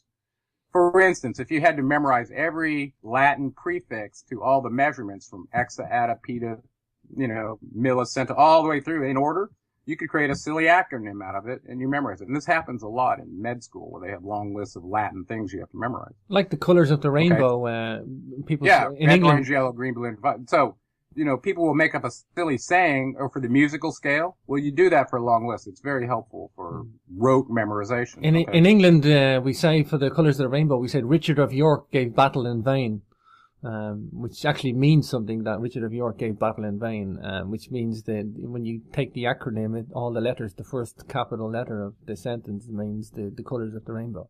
Exactly. So the fact that you memorize that, I have an acronym that I use to memorize all the zodiacal houses in order. I have one to memorize all the prefixes for measurements. It stuck with me from way back when. I have one for memorizing the animal kingdom. I have a couple of them that I found out, and the sillier it is, the better. For some reason, I don't know why that is, but if you make it just, or it's relevant knowledge, like what you said, with the history encoded in it. But whatever it is, that's a good way to do it, to rote memorize long lists of things. And speaking of that, I have to toot my own kid's horn real quick. He was in middle school, and they were just learning about I think, the symbol pi. And he was quite a mental anomaly anyway, prodigy, if you will. This is Matthew, my oldest son, who's at Caltech. He graduates this year. Wow. As an engineer. Okay. So, Excellent. yeah. So he came home one day, and it turns out the teacher was upset with him because he was sitting in the back of the room, not paying attention, reading a book while they were doing whatever they were doing, talking about pi and math and whatever. And I guess he took the rebuke and decided on the spot that he was going to show them that not only was he listening, but he was far above where they were. So he memorized pi to, I think, 99 decimal places and repeated it forward and backward within a 30-minute period. Wow. And he came home and did this for me, and I was like, dude, you must be the worst thorn in your teacher's side ever. Wow. And at that point, I probably should have recognized that he was a prodigy, and he really had no business being in public school. He really needed to be challenged. The way I challenged him at home, I taught him how to program a computer by the time he was 11 or 12. You know? And Michael, my other son, was an anomaly too. He had extreme social intelligence and everybody's wired differently, and we recognize that and tried to fan the flames of both of them. But not to get too far off the subject. Now we go ahead. So just to add to that, just while you mentioned it spurred up a memory. Do you know who Daniel Tammet is? No. I love telling you about these people, Gerald, because you don't know who it's like. I'm just like, you gotta look up. That's the interesting thing. You're in Ireland, and you have a whole different set of people that are in your. Are you ready for this? I'm gonna blow your mind. You ready for this? Okay. Daniel Tammet was born with Asperger's or autism, as well as epilepsy, and he had an epileptic fit that rewired his brain when he was a kid. He was able to do extreme math calculations. He can speak something like 9 languages at present. He is a savant, but he is a savant with social skills that can explain his savant skills. He's the only known example of a savant, an extreme savant, okay, that can explain. He has social skills. What I mean is he has the full, amazing. So he's the only known example that has the full social skills in his autistic spectrum. Yeah. However, the point is he memorized the value of pi to 22,500 places, Gerald. Wow. Okay, and how long did it take him? It took him 4.5 hours to recite it, just to recite it. It took 4 mathematicians to make sure he did it word perfect. Do you know how he did it, Gerald? He did it because he has I think the numbers 1 to 800 in his head as a shape, smell, and color and texture. And he can multiply like 64 by, 396 instantly, or he can, take this cubed root of whatever, and he does extreme math and he melts the numbers together. And then when he does that, he reads the number like it's a landscape. Wow. And here's the thing. He's not only that, he can speak languages in a week. They put him to the test. He actually went and met the real Rain Man. And the boy with the incredible brain, I think you'll get it on YouTube, Gerald. You gotta watch it. You just love it because of with the incredible brain. Yeah, now that's for the audience too. You gotta look this up. If you haven't seen the boy with the incredible brain, it is just incredible. I tried to get Daniel Tammet on the show, but his publicist won't talk to me. Spell his last name for me. Tammet. To put Daniel Tammet to the test, they said, "Can you speak a language in a week?" Yeah. Well, how about learning the world's most difficult language, Icelandic? He goes, "No problem." So they sent him to Iceland, and then he went and spoke Icelandic with a person for 1 week. And by the time he was finished to put him to the test, they put him on a live TV interview to see could he speak it. And he held conversation and joked and laughed with them in Icelandic. No pressure there, huh? No pressure, like. But I just, you sparked off the thing about the memorizing pi to 22,500 places. But what's important though is, Gerald, that we are now able to look into the autistic mind from somebody who is autistic, but who also has the social skill to, to relay that. Whereas if you look at the Kim Peek, the real Rain Man, he was just locked in a left brain world with no corpus callosum and, one of the most extreme memory retentions ever known on the planet and probably will never be surpassed. He could read a book in 8 minutes, start to finish, by using his left eye inwards and his right eye inwards on the 2 opposite pages. But again, he had no social skills to relay his extreme abilities. But the difference is that Daniel Tammet does. Incredibly interesting story. Sorry for going off topic, Gerald. Actually, what you bring up is kind of a generic topic of what are the limits of human capabilities, whether it's thinking, sensing, performing telepathy, co-creating, all these things, what as a species can we truly do, and and where can we find the answers? Well, studying people like this gives us a kind of a peek into this archetypal being that was created, that sometimes when something goes awry, the real capabilities show up that maybe all of us have that.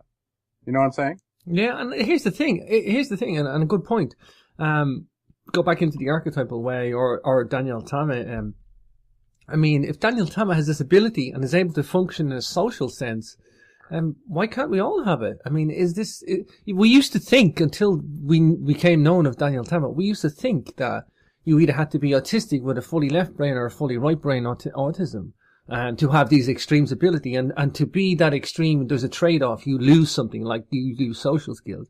But there is an example of it happening on the planet where we have that extreme intelligence on so many levels and the social skills where there's no major loss. Yeah. So well, it is a possibility, Gerald, is I guess the point. Well, I know we're kind of jumping ahead just slightly, and I'll come back to the road understanding application correlation in just a second. But you triggered my thought about the idea of us potentially not being able to have a capability unless there's something extreme happens. And in biopopulations, when you look at genetic algorithms that deal with population dynamics, generally the change is introduced when the parents have a progeny, an offspring. And that's where the potential for a genetic mutation comes up. It might rewire the circuit, so now the brain's working, really great. Or it introduces a feature that's not desirable, and it doesn't pass the life function, and that progeny dies off. Well, in the first case, hopefully, if it's beneficial to the species, it gets perpetuated among the whole populace, and it ends up being a primary attribute that they take on. Well, now consider that humans are in the same predicament. We're looking at extreme anomalies that happen in processing and memory and performance and all these in other people, and we go, well, none of that's applicable to me because I can barely get off the couch, or just whatever, or I can't even read a book, or just whatever it is you find is your limitation. Well, what if you had the knowledge right here, right now, that could change you dynamically, not waiting for your progeny to receive this benefit that's accessible to you now? That's the truth. And that's the part that people don't know. Because if they did, they wouldn't be spending their time, or their lives wasting it on superficial things. They'd be looking for achieving their full instantiation of this material form on this planet so they could be all they were going to be. And I hope that doesn't sound like an ad for the Army. Be all that you can be. But it's true. If you have the knowledge, which is power, you can be all that you can be. So in that process of being a good student of the Atlantean records that Thoth gave us, he tells us in there, first of all, two things. Number one, I wrote it in a way that triggers an Atlantean rhythm in your mind if you read it. Okay, so he's using an entrainment technique to access a brainwave frequency so you could learn good. Okay? Second thing he promised you is if you do that, your wisdom will increase 100-fold. That's what he promised right in the document. Okay? Wow. So, that's okay. There's an easy one to go get your IQ bump real easy. Do what he said. And I think he's absolutely right. Okay? So, let's go back to road understanding application course. So we got deep into questions, survey, read, recite, review. Now the review part we didn't do. Now it's test day. You've done those three previous parts to get your data. And you got to do this for every class, not just one, right? Yeah. For the classes that are hard, you're going to have to do more of this for than the classes that are easy for you. Okay, so now it's test day. You've done the question, the survey, the read, recite, review. Okay, now you're really only at a place at rote memorization. That's not where it ends. It may be good enough for you to meet that test, but if you want that knowledge, you got to go to understanding. That means you got to take that concept, that theorem, whatever it is, and truly try to understand it. Well, why is it that way? Ask some questions. Okay? Stand under it and let it resonate with you. And that's understanding something. Okay. Well, that's not where it ends either. Before you go to the next party on the campus and flush all the data for the next course. Okay. That's generally what happens. Well, then while that data is sitting in your Cortronic network, this very small layer that resides in your, it's like a 3 millimeter thin sheath over the cerebellum. Okay. They call it the Cortronic layer. Well, inside that layer, there's some very special cells that are involved in creating, if you will, without getting too technical, a neural network that adjoins neurons via synapses. And it can happen as an adult. It's not fixed. The more you work that area, the more it rewires. Mm-hmm. Okay, so in the understanding portion, you've got this rote information stuffed in your short-term memory. Well, now you've got a limited time, because we know if you read a book, blah, blah, blah, blah, and you get all this, and it's fascinating. Well, where is that information in your memory 3 weeks from now? Yeah, it's not in the long-term memory. Your short-term memory is short-term for a reason. Yeah. So while it's in the short-term memory, you've got to do the understanding, and most importantly of all, you've got to do the application. You have to take that and apply it to you somehow, some way. Okay, I came to this junction of road. If I'd have known that, I would have done this. Make it real for yourself. Apply it in some way. And when you do that, something very special happens, in that potentially this neural network that you've been using as your interface to information as your mind, but it's also accessible to the creator of all and all the people that can read your meat modem. Okay. You're putting something in a space that now is accessible to the quanta, where they can see where you're trying to get an answer. It's lodged in tokens in your Cortronic network. Mm-hmm. Guess what they have the ability to do? They have the ability to create a new token in your Cortronic network remotely, or adjoin and connect some tokens so that you become the receiver of the answer in the question that you're seeking. This is the mystical part of learning. Okay? And when you do that, you've got a golden little nugget sitting up there that is a treasure for you. Okay? It's a life lesson that you got because you took a few extra steps somebody else didn't. They didn't just do the rote thing and flush. Okay? That's an abuse of knowledge, in my opinion. Okay, but that's how the system is set up. That's not how it used to be, okay? Well, the last level is once you have these golden little nuggets of wisdom from the application process that were right for your path, and it's not going to be every single one, but the ones that are right for your path are going to stick. And guess what? At that point, you can start connecting them together. And that's the highest level of the game, is correlation learning. You're connecting those little pieces of wisdom into a bigger picture that keeps unfolding. And that's what we're doing right now. I hope you realize that. Oh, yeah. Oh, yeah. Okay, so that's why I wanted to go over my hillbilly lessons of learning. But listen, I put it in the book for that reason, because there's a deep connection to your neural network. And when you find out what the capabilities of a neural network are, you'll realize they're very efficient in dealing with external objects, mapping through bidirectional associative memory, affiliating that object with this location space in your mind. Okay. And we have a very large capacity for storing tokens in our brain. Okay. As a matter of fact, we know what that number is. I won't go into that right now, but it's quite large. It's several HD 1080p movies, many of them in their full capacity at 2.4 gigabits per second stored in your memory. Okay. Gotcha. Lots of them. Gotcha. So it's a large capacity. Well, if you can get to that place of connecting tokens in this correlation level of learning, that's where the magic is. And the sooner you start that, the better. I'm so glad you mentioned this, Gerald, because there's so many people I watch it. I'm unusual case in that I have an experiential way of learning. And that's why I like complexity.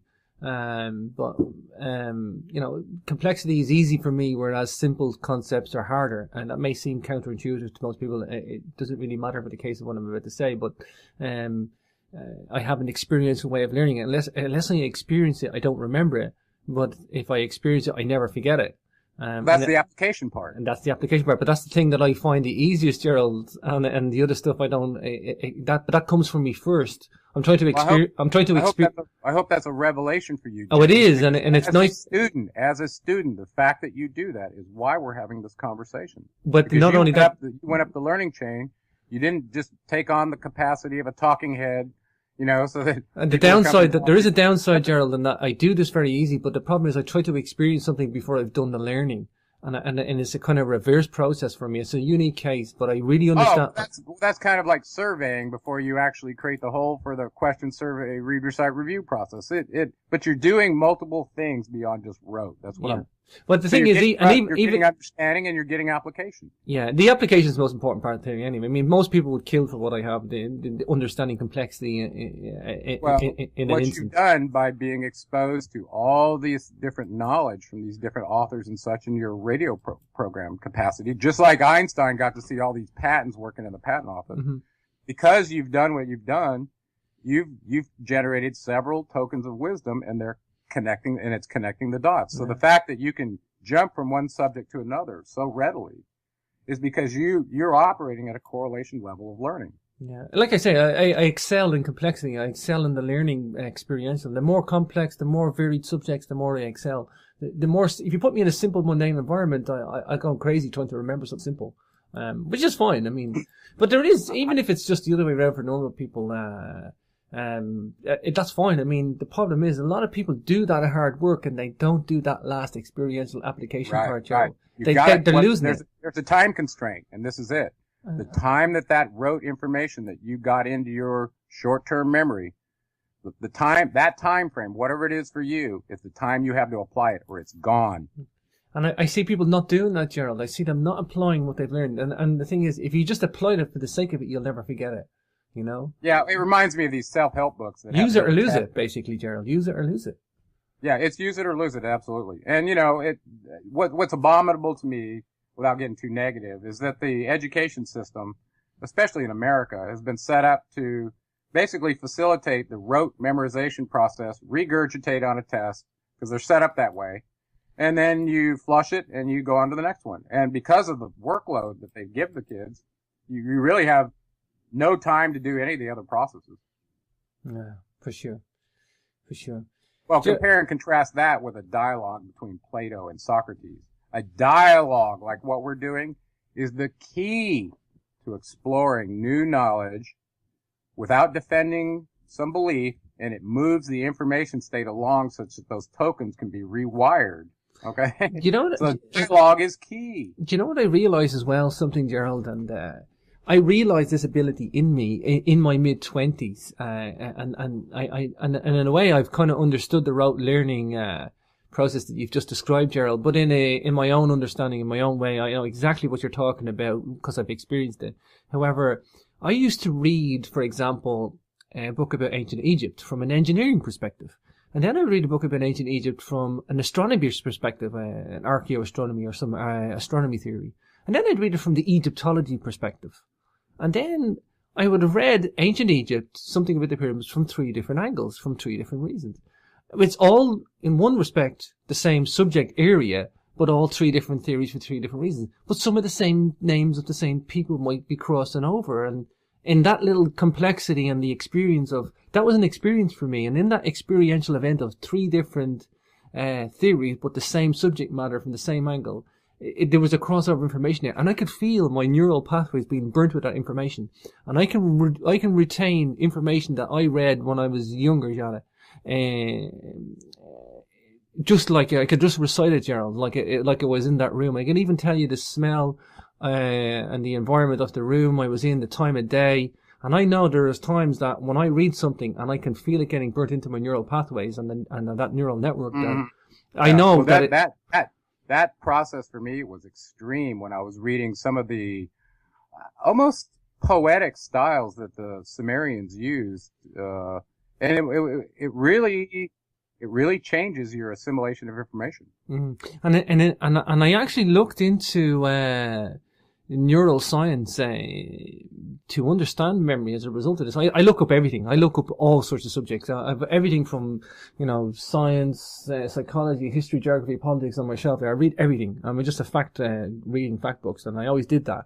But I realized that what's known from neuroscience is that when you read a piece of fact and let's say you read something about Egypt, for example, your brain, second time you read something about Egypt, it will try to go down the same neural pathway, but may not use the exact same pathway. But by the time it goes down the third time, yeah, it will definitely get burnt in as a permanent fixture. And that neural pathway is burnt permanently in your brain forever. So it goes down it opens up a new channel, a new neural pathway first time. The second time it tries to go down the same route. It may or may not get half the route, or it's just basically like driving down a road and trying to remember directions. That's basically. Well, you know, people that get paralyzed or something that have to go through re-movement therapy. So, associating the external world with your memory, there's a concept in quadratic processing where the external world is associated through a bidirectional associative process with a token packet, if you will, like a series of dots that represent something in the external world. Well, and it doesn't have to be exactly precise, and kind of leads to the idea of fuzzy logic or fuzzy processing. Mm-hmm. But in that affiliation process, there's some really interesting transformations that happen. And also, the correlation between those tokens and a limb, for instance, knowing how to reach out and pick up an object, and all these activities are stored as tokens, and that can be connected together in motion to cause an effector to do, I don't know, an articulation with an arm like a robot, okay? Well, all these get trained into your motor processing, and athletes know this. They perform the same athletic thing over and over and over again to burn this capability into their neural processing, okay? Or with any kind of visualization where you walk through a competition or whatever, you can pre-train your system to be at its optimal state by doing this. Right? You with me? Oh yeah, totally. Fascinating, Gerald. Fascinating, Gerald. I'm a little worried about time, and I really do want to. I do want to get into the Adapa tale. Adapa goes to heaven. This is really exciting for me. I've been waiting on this one. I know. Yeah. Well, this will finish off chapter 4, so we can get off to talking about the holographic universe and all the deep stuff that's in the Emerald Tablets. Oh, the Emerald Tablets. Not that there's not more after that in the book. That's only chapter 5, and we got 6 through 12 still to do. Okay, so the Emerald Tablets is a hot potato on the list. Before you go there, Gerald, I do want to say we are doing the Anunnaki Realm of the Maya conference in the Yucatan. You'll catch that on GeraldClark77.com or JamesSwagger.com tours events page. And just want to give that little mention before you go, Gerald, because I know what it's like when I get you started. And of course, you can get 7 Planet Mercury Rising in the YouTube description if you just click there. So, okay, Gerald, let's talk about Adapa Goes to Heaven.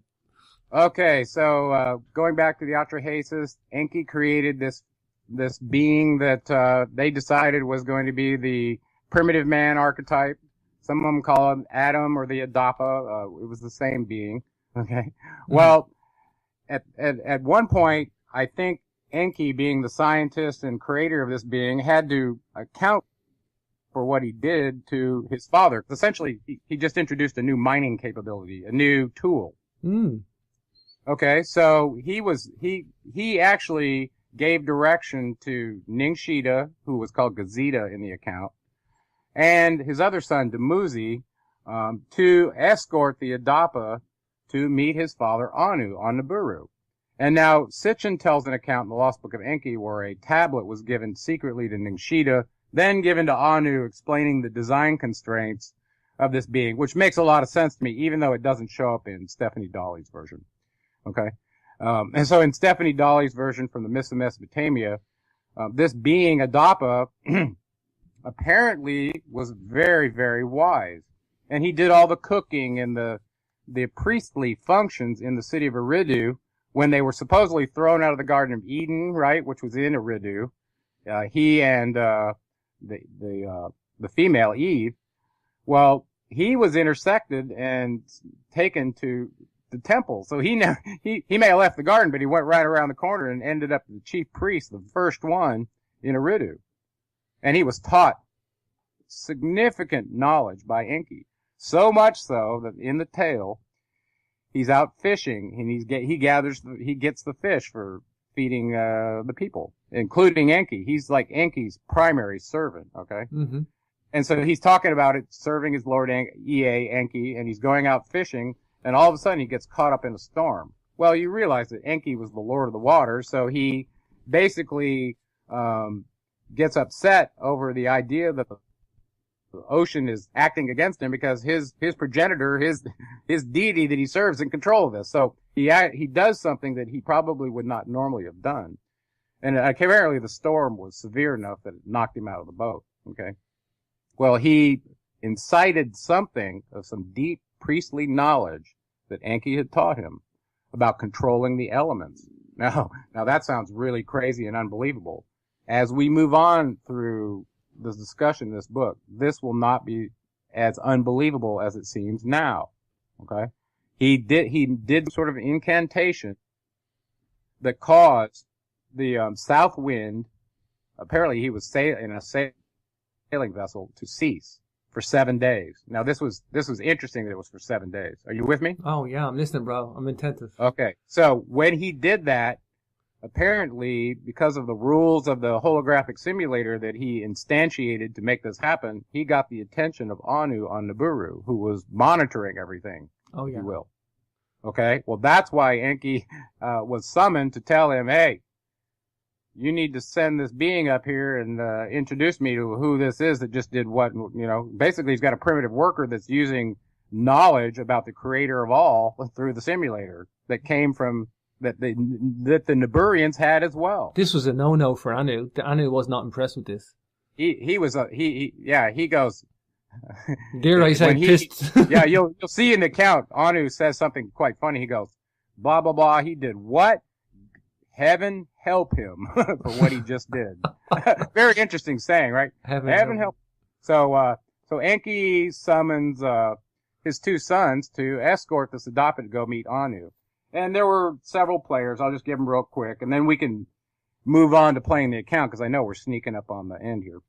But there was Ningshita, who, remember, was the premier scientist who got the Caduceus from his father Enki. Dumuzi was one of his other sons, who shows up in the Sumerian Kings list, and I did that in the Anunnaki and Nibiru. Mm-hmm. Okay, his father being Lugalbanda as one of the precursors to him. And then there's the Adapa and Anu, primarily. Okay.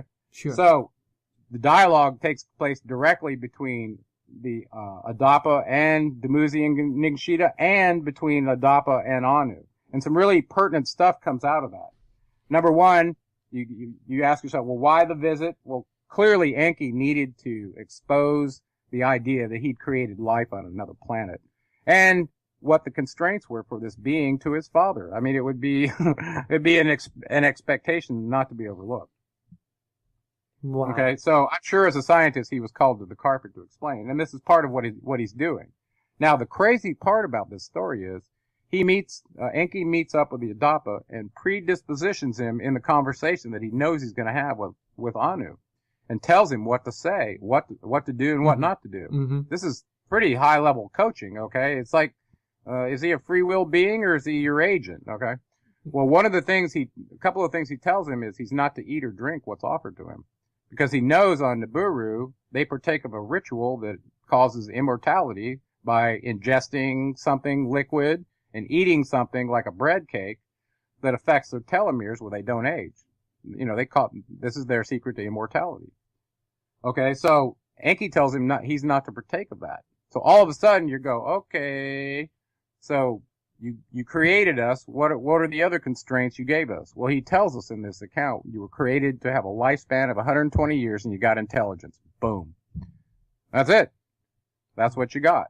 And we don't know the full extent of what it means to have intelligence. You just cited a case of a quote unquote socially adept idiot savant who's doing amazing things with his mind. Well, this is prevalent all over the world, people doing out of the extraordinary things and capabilities. The fact that he had to be coached, by Enki on what to say, what to say, what not to say, what to do, what not to do.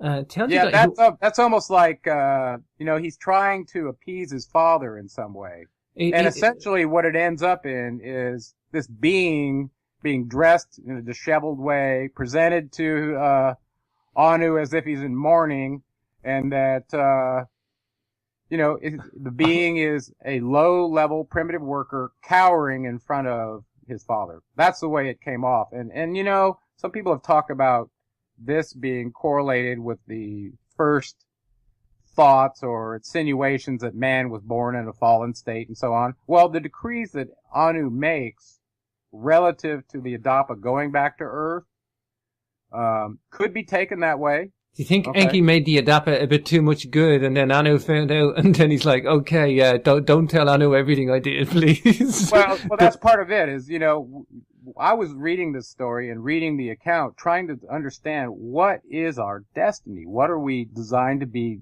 able to do? Are we only going to live 120 years and there's no reincarnation? There is reincarnation. We have access to higher. What is it? So I was reading these kind of things, seeing what this first progenitor of man, the primitive worker, Adapa, what he was told by our genetic creators. And unfortunately, the creator of all didn't get to chime in on what his thoughts were on this in this account, but I would have loved to have heard that too. But we do know what Enki's design constraints were, and then what Anu did in response to that. Now, there's one piece I want to put in before we play the account. Sitchin tells a slightly augmented version of this, and he also references a missing piece that Stephanie Dolly doesn't have in her book. And I got to go research these a bit more. Okay, there's lots of different Sumerian accounts of the same tale, and some of them are more complete than others, and some are other languages, okay, like Akkadian. So, in the fragment D for this Adapa tale, apparently, as part of the instructions that Anu gave the Adapa when he went back to the earth, was what his role was going to be as a healer and a first of 7 sages and healers for mankind. Because Anu really kind of in the account looked at this disheveled being who was being presented to him dressed badly, hair unkempt, and looking like he was in a state of mourning, and really viewed it as, he took that to be, well, what did you create? Some downtrodden primitive worker? And that's what he used that very term, downtrodden. And he was disgusted by it and basically dismissed him from his presence. So what I want you to take away from that is, how did the Adapa feel about what Enki was up to in terms of causing this first primitive worker? He was so proud of him, made him priest in Eridu, but had him cower in front of his father. That's the thing. I'm thinking about the Adapa here. How does he feel about all this? I mean, does he feel ashamed of having to, act I don't know. We're not told that in the account, and also he must have, Gerald. He must have felt in an awful state to have to act like this and feel. Well, he must have, because Anu actually laughed at him. And then said, "Don't you want to be immortal? It's like treating a human as a dog. What's wrong with you? Don't you want what we have?" And he was confused. I'm sure he was quite confused because he was told this is an elixir of death and a bread of death, not to take it. Well, Enki kind of misguided him because he didn't want him to have something that violated the constraints of whatever he had done that he didn't disclose to his father, whether it was about access to higher consciousness or what, because he was portraying him as a primitive worker, slave tool worker to work in the mines. Okay? Perhaps Anu was trying to trick him into this bread to see would he take it. Well, it may have been a trick. I'm not sure. But the other thing to come out of the account, and then I think we ought to play it, is Anu was trying to understand why this primitive worker had the knowledge to affect parameters in the holographic simulator, including changing the wind. Okay, and in alchemy, you'll find in the book The Alchemist, it's a very funny story. The young boy who was a shepherd gets caught up in between these two warring factions in the desert, and in order to prove that he's got a connection to the source, they asked him to prove it, and by doing so, he said, "Become the wind." Right? Mm-hmm. So this kid is put on the spot. He either becomes the wind and creates a massive dust storm and impresses these warriors, or he dies on the spot. Very, very, very interesting. So Adapa was messing with the wind. Wow. And Anu wanted to know why this kind of knowledge was given to him and who gave it to him. It sounds like Enki was caught between a rock and a hard place. He's trying to satisfy the demands of Anu. Anu's suspicious of Enki. What the hell is Enki up to here? He's done something, but he's not, and then he's telling the Adapa what to say and to do to be covert in what he actually did. And right. Because the idea of encoding the access to higher consciousness, so that these slave beings that were He viewed it as a jumpstart, temporary enslavement, and then within them they would have the ability to become Anunnaki. And as a matter of fact, I want to say it right now, based on what he did and where we are in our evolution of consciousness, we have become the Anunnaki, and the Anunnaki are us. Mm-hmm. They're almost indistinguishable now. Sure. Do you think then perhaps that Anu found out the truth in the end, and this is why we have the lamentations and he's going off in a frenzy, wiping out cities? That's really unclear. What changed in the covenant between the Niburians and mankind before and after the Great Flood? Because before the flood, as you recall, the Sumerian kings list were serving full terms, very long terms. Then after it, when Enlil was in control of Mesopotamia, the kingship was jumping all around, like we talked about. That's when we finished with the lamentations that were on the two previous shows, I guess it was. So it's possible, but maybe they met their mining requirements and their milestones were getting filled in on the Gantt chart, and they didn't need so many workers anymore. Who knows? I don't know that. I wish I did know. Sure. Would it make any difference at this point? Probably not, but No. I'm more interested in our design constraints and our template to know what we're capable of so that Gotcha. we can fully participate in what we were designed to do. Sure. Well, listen, Gerald, I'm going to finish off the show with the clip, so I'm going to say our goodbyes now. I'm going to finish off the show with it's a short 6-minute clip, and the adapa goes to heaven. But yeah, Gerald, again, awesome talking to you. What another awesome, fascinating, super philosophy we're getting into today. But let's finish off with the tip. Well, also keep in mind, just for the listeners that are listening to this, just know that Gazeta is absolutely Ningshita, who is Thoth. So now you're looking at the being who wrote the Emerald Tablets that we're about to get into, that's taking this first worker up to meet Anu. And the other thing that I didn't disclose about this is, in trying to understand what mankind's destiny was based on this encounter, it appears, and this is from Sitchin's work and others, and from the Emerald Tablets, that Thoth Ningshita himself was appointed by Anu to be mankind's teacher.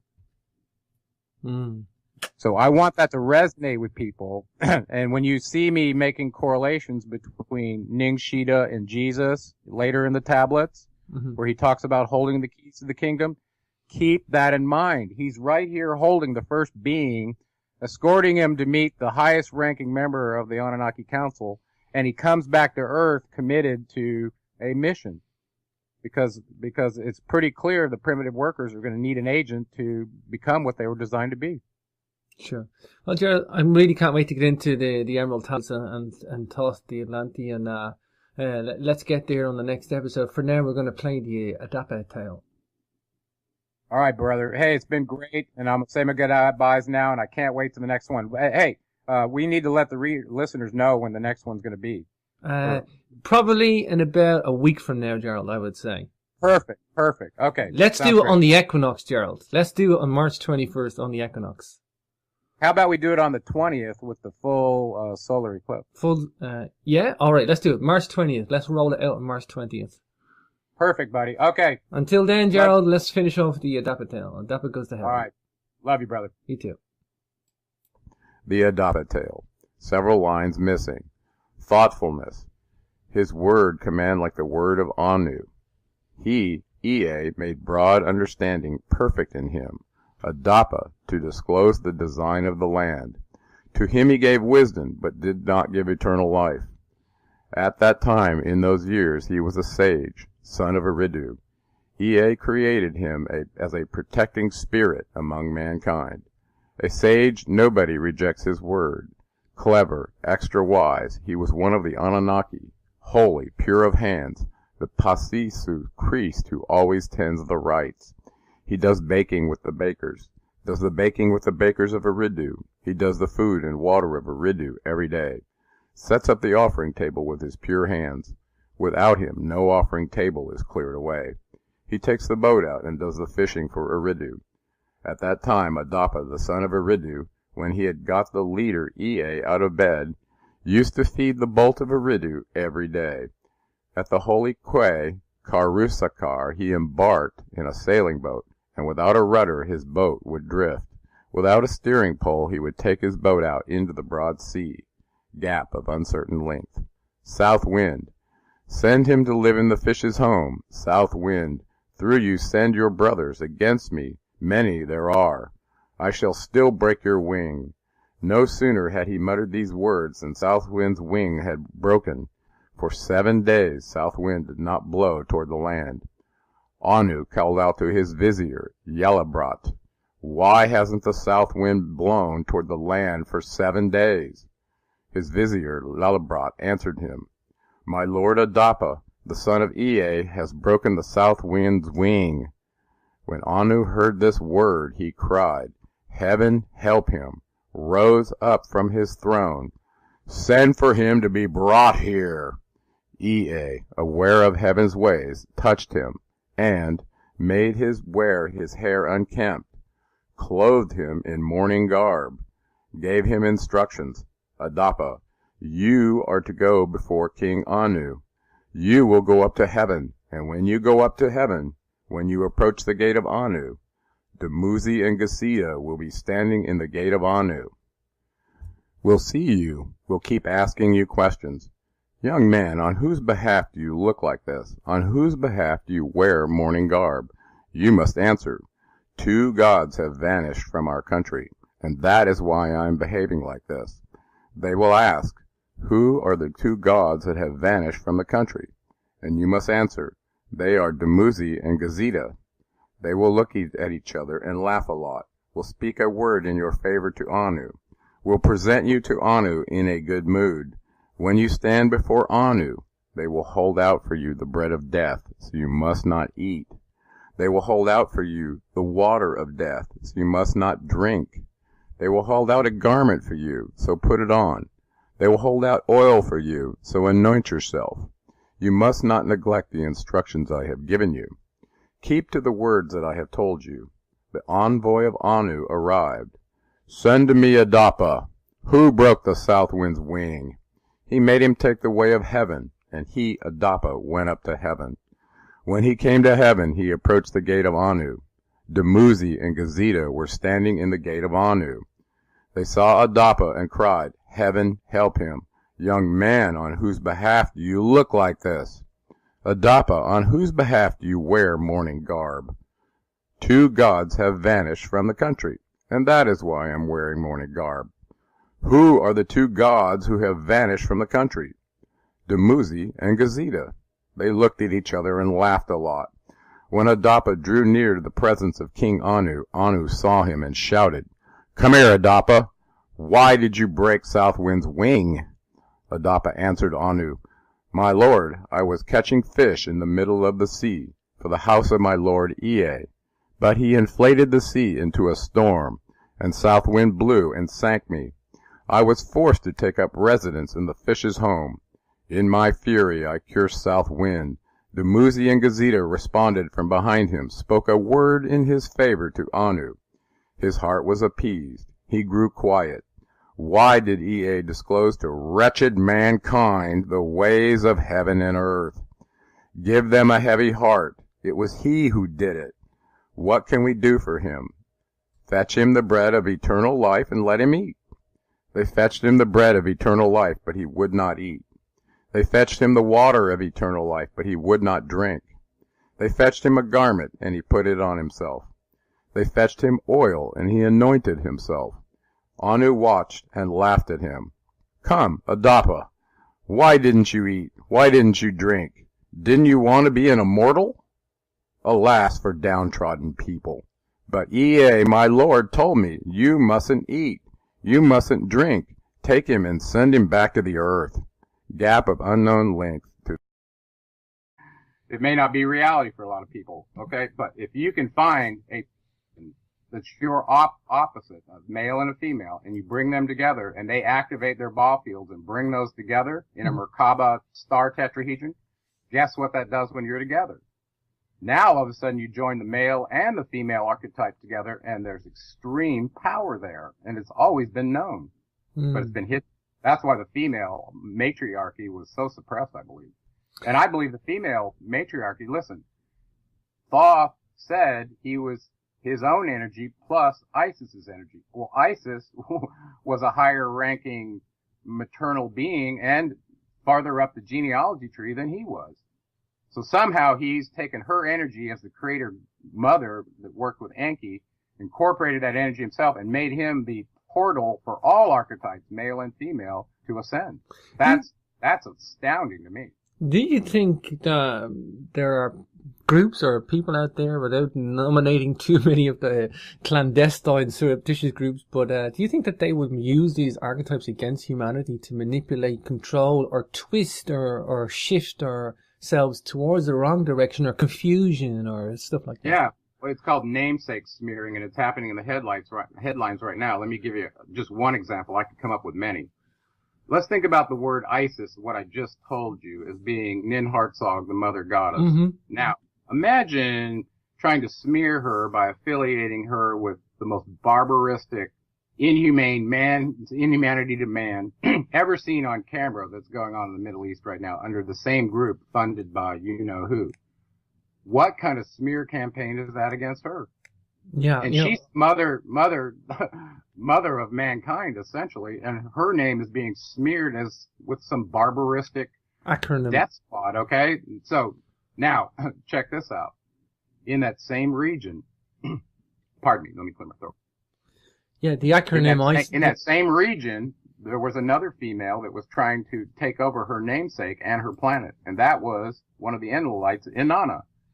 Okay, so she actually was a very warring being that caused all kinds of destruction in southern Iraq and Mesopotamia, that whole region in the wars of gods and men and several others. And so the idea of affiliating war and death with her name, probably spawned by either her rival, who's still vying for the planet Venus, and her namesake. Mm-hmm.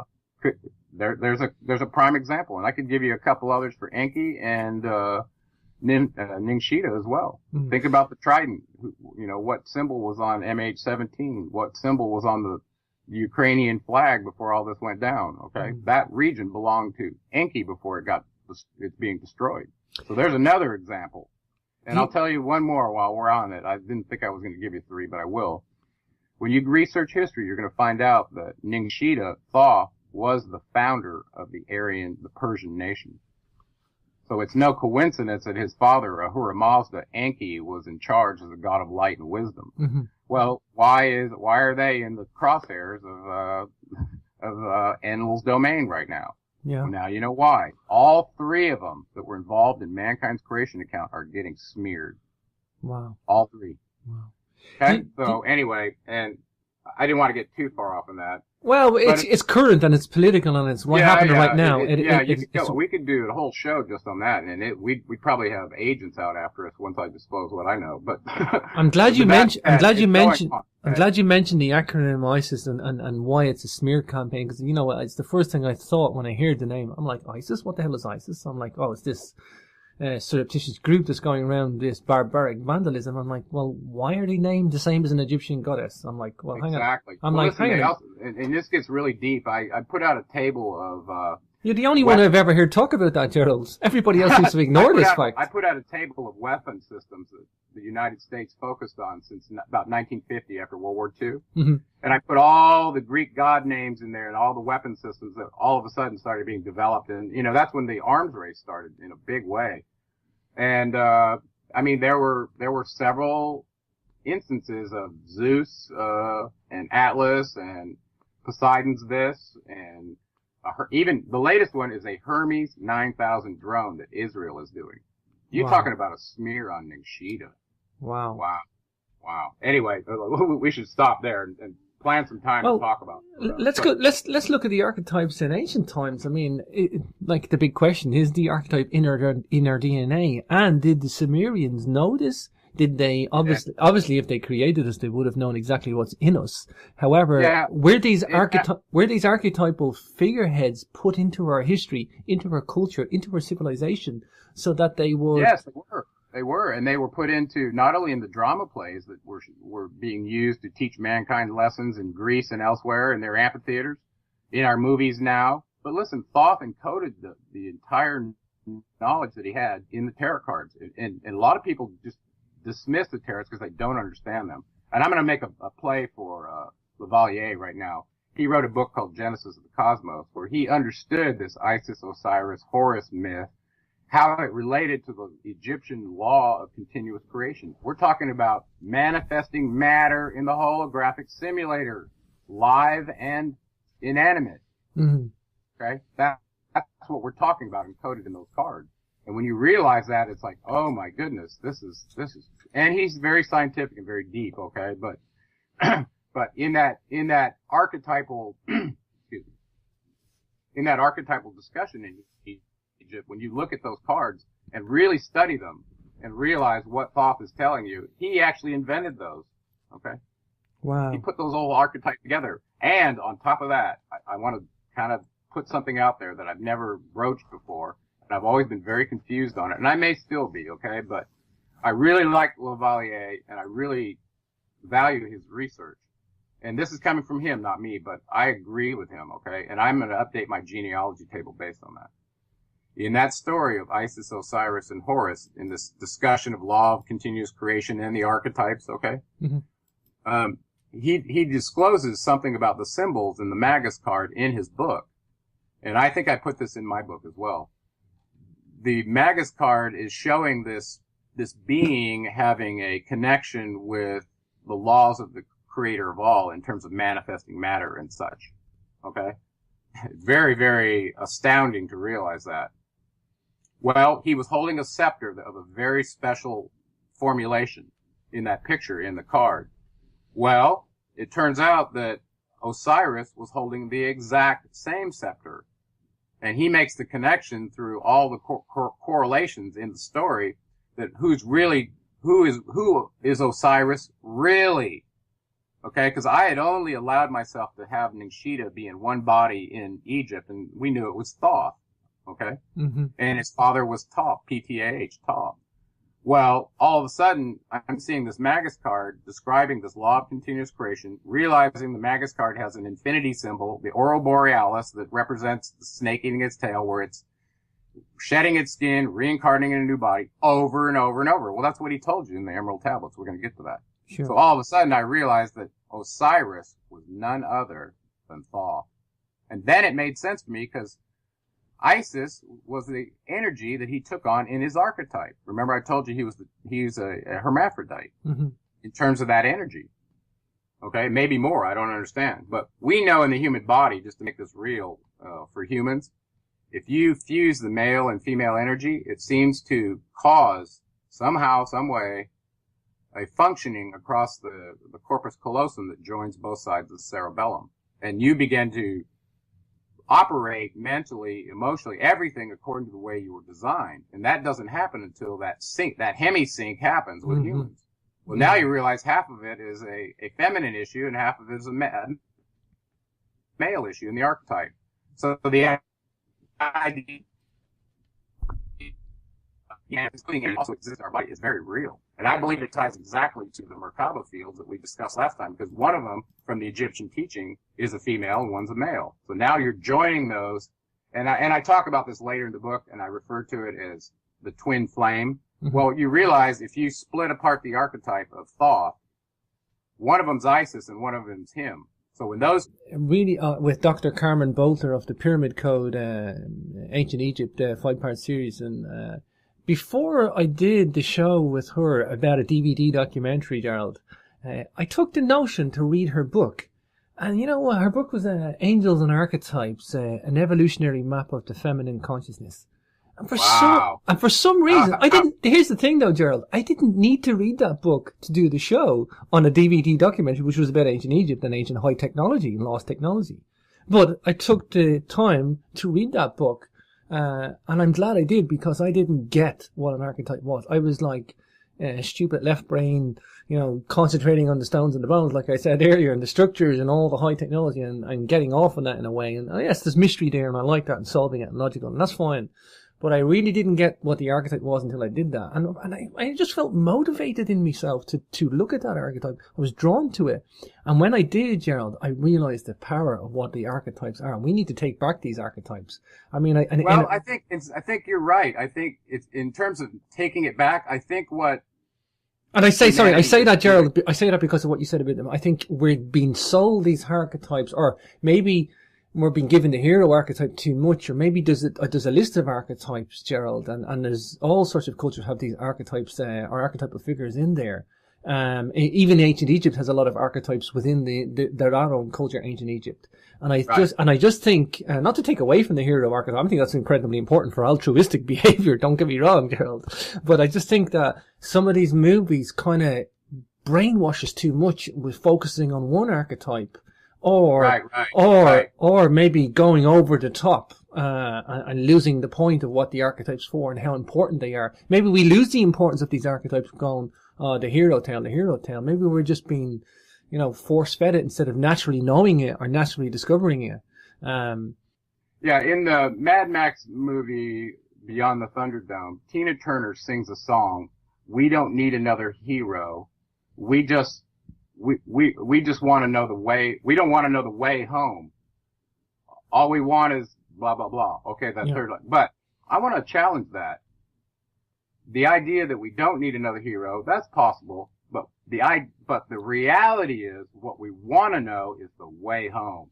So she messed up that song. If she'd have changed that and said, we just need to know the way home, it would have totally made sense to me. So the idea of this apocalyptic soldier archetype that's fighting through all the rat maze to get out, that's an archetype that's been overplayed. I totally agree.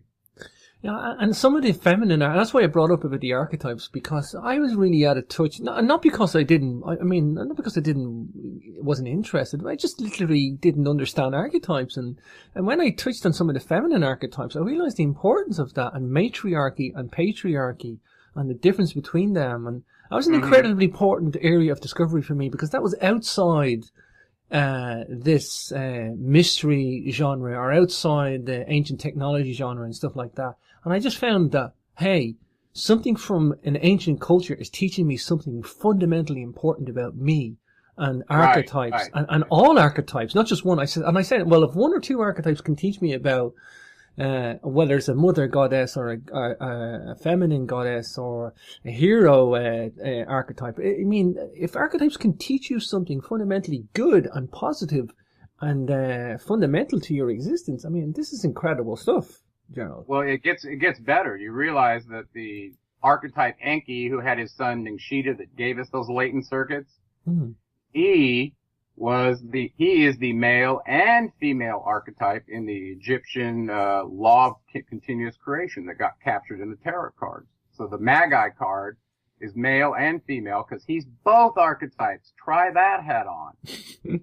From an energetic standpoint, when you look at the Merkaba that we talked about last time, male energy represents this tetrahedron that's coming down, pointing down, and the female energy is shown pointing up. Well, when those two merge together, in the Merkaba, it shows them starting to spin just like the angular momentum we discussed at the 19.5 degree intersection of a plane in torsion field effect physics, right? Well, that same energy is in your body. So now all of a sudden, think about this, and I don't want to harp too much on it because it's fascinating for a time, and but it's more important to me now. I'm like, well, there's more meaning.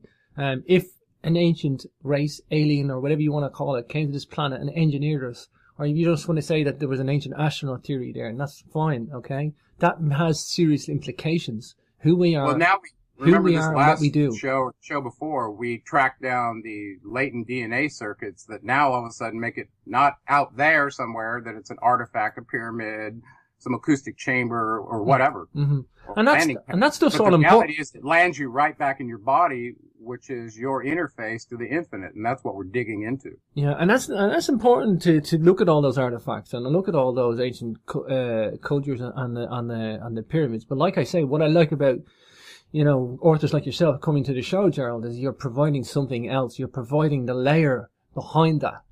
That superficial. Okay, some people want to deal with the stones and the bones. Some people want the tangible evidence in their hands, but there's a philosophy there. I mean, these guys touched us. They touched our genome. They touched this human hybrid and made us. You know, these guys interfered with us. For the good, for the bad, who knows? I mean, really, at the end of it, we know that these guys had a hand in our creation. You know, and the implications of that, like I say at the start of the show, with, you know, the human body, our soul, our spirit. These are the biggest questions of all, of which science is not addressing, Gerald. They're really, it's still a taboo, and they're being left behind. Alternative research is providing some answers for us. Well, one of those latent circuits that I was referring to was sensitive to symbols, and the other one was sensitive to archetypes. And I kind of wanted to touch on that real quick as part of our design before we go too much farther forward. This idea of an archetype that we were created from. Well, we know in the Atrahasis tale that the archetype that we got our Niburian DNA from was Enki himself. Okay, but the energy that we got infused into our first avatar came from this being who was an Ajiji called Yawela. So which one, does one of them set an energy template and the other set a genetic template for us? So there's two templates potentially right there. That a template to me is like an archetype that we get instantiated from. Mm-hmm. So the reason I bring that up is, if you're a movie fan like I am, and you're looking at archetypes and symbols in the movie to see what the purveyors of supposed truth are trying to tell the populace, it brings to mind a guy named Joseph Campbell who wrote a book called A Hero of a Thousand Faces. And the reason I bring that up, and I'm going to talk about that in chapter 12, I believe, in the book, is I believe that part of our design was that we were created to be heroes. You know, we don't watch somebody that's drowning and worry about our life. We'll jump in there and save them, no matter what the risk is to our life. Mm-hmm. And you know, and compare and contrast that with a reptile that'll lay an egg, sit there, watch it hatch, and then watch a predator eat it right in front of them and not blink an eye. Okay, we have a different construct than that. Yeah, is what I'm saying. Sure. So this hero archetype, and there seems to be a direct correlation to astrology in the sense that whatever zodiacal house establish a quasi archetype for you to carry out your life mission to wake up. Sure. And so operating through that archetype, we feel it, we know it, everybody knows it, and they're drawn to these movies that retell the archetypal story of the hero over and over. And as a matter of fact, it's been told so many times with so many characters and so many set designs that they finally quantized it and said, no, okay, it's going to be 120 pages. The first 30 pages are this, the middle pages, 1, 2, and 3. 60 pages are this, the last 30 pages have to do this, act one. And it's standardized now in Hollywood. That's how ingrained we are in understanding and connecting with this archetype.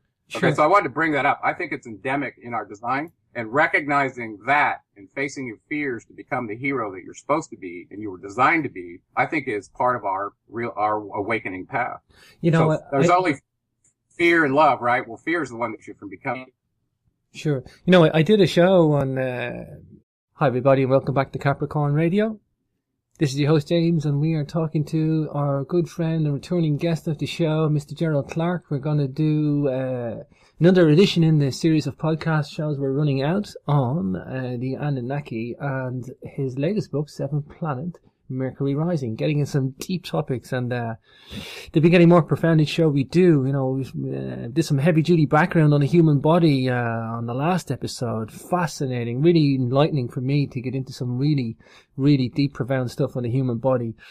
Core component of the Anunnaki bioengineering human race that they left behind, and you know, it's so little touched upon on dreaming, consciousness, incarnation, soul, and spirit in the scientific doctrine today, and it's so not ironic that we're getting it from an ancient culture or an ancient source, but it is the driving force. It is the driving force from this alternative research that we're doing, alternative in terms of a label only.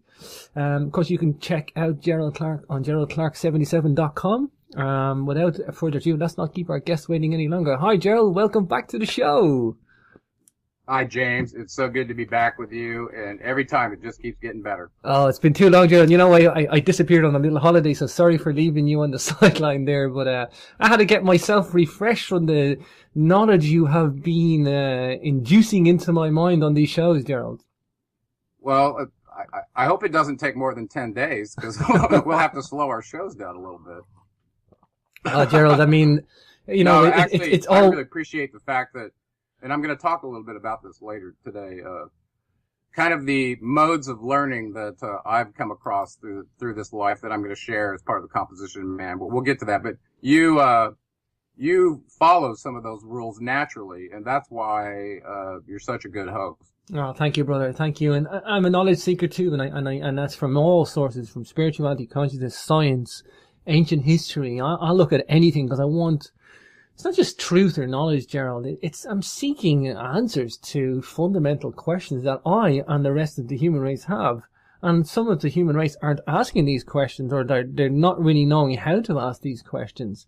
I seem to just do this in a natural state. Maybe that's what you're referring to. But I like it, and it's all knowledge that I like. I don't profess to ever get all the answers right straight away, or I'll seek any type of knowledge. I might dismiss some of it, and I might look at a new subject, or I might really soaks one subject up really deeply. But when it comes to Sumerian tales, Gerald, I mean, there's so much in here. It's begging people to come and look at what was left on this planet, Gerald. It's such an exciting field of research.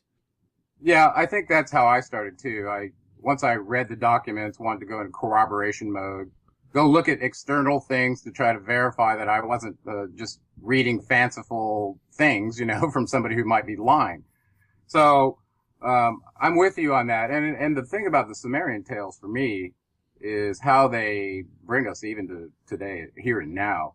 It wasn't just a past myth. It's a control structure. It's a discussion of deep science, genetics, genealogy that we can track back. And now as soon as we go to the external, start looking at their temples and all that, and finally get to the place where we believe that at least was a place to stop corroborating and start going deeper. Mm-hmm. You and I have already gone past that place, actually. We're into, this is an artifact. Yes, this is a pyramid. But look, we got hundreds of pieces of evidence all over the planet to indicate that they were who they were, said that they were, their symbols are there. Mm-hmm. And so a lot of it's like, let's go past that and not wallow in trying to prove they were here. Let's assume that what they told us is true and not a myth, just like Sitchin did, and see what happens. And when you do that, you'll end up going down the rabbit hole real fast because all the dots start connecting. So I'm glad go ahead. No, I'm glad you mentioned that, Gerald. And that's a point worth noting. That I did my time, and I went through all the ancient artifacts, and I went through all the ancient cultures, and I kind of lived it as it was happening, because I think in the last 20 years, alternative history, if you want to call that label or genre, really did blossom, and the research was pioneered in those last 20 years more than the last probably 200, which was great. And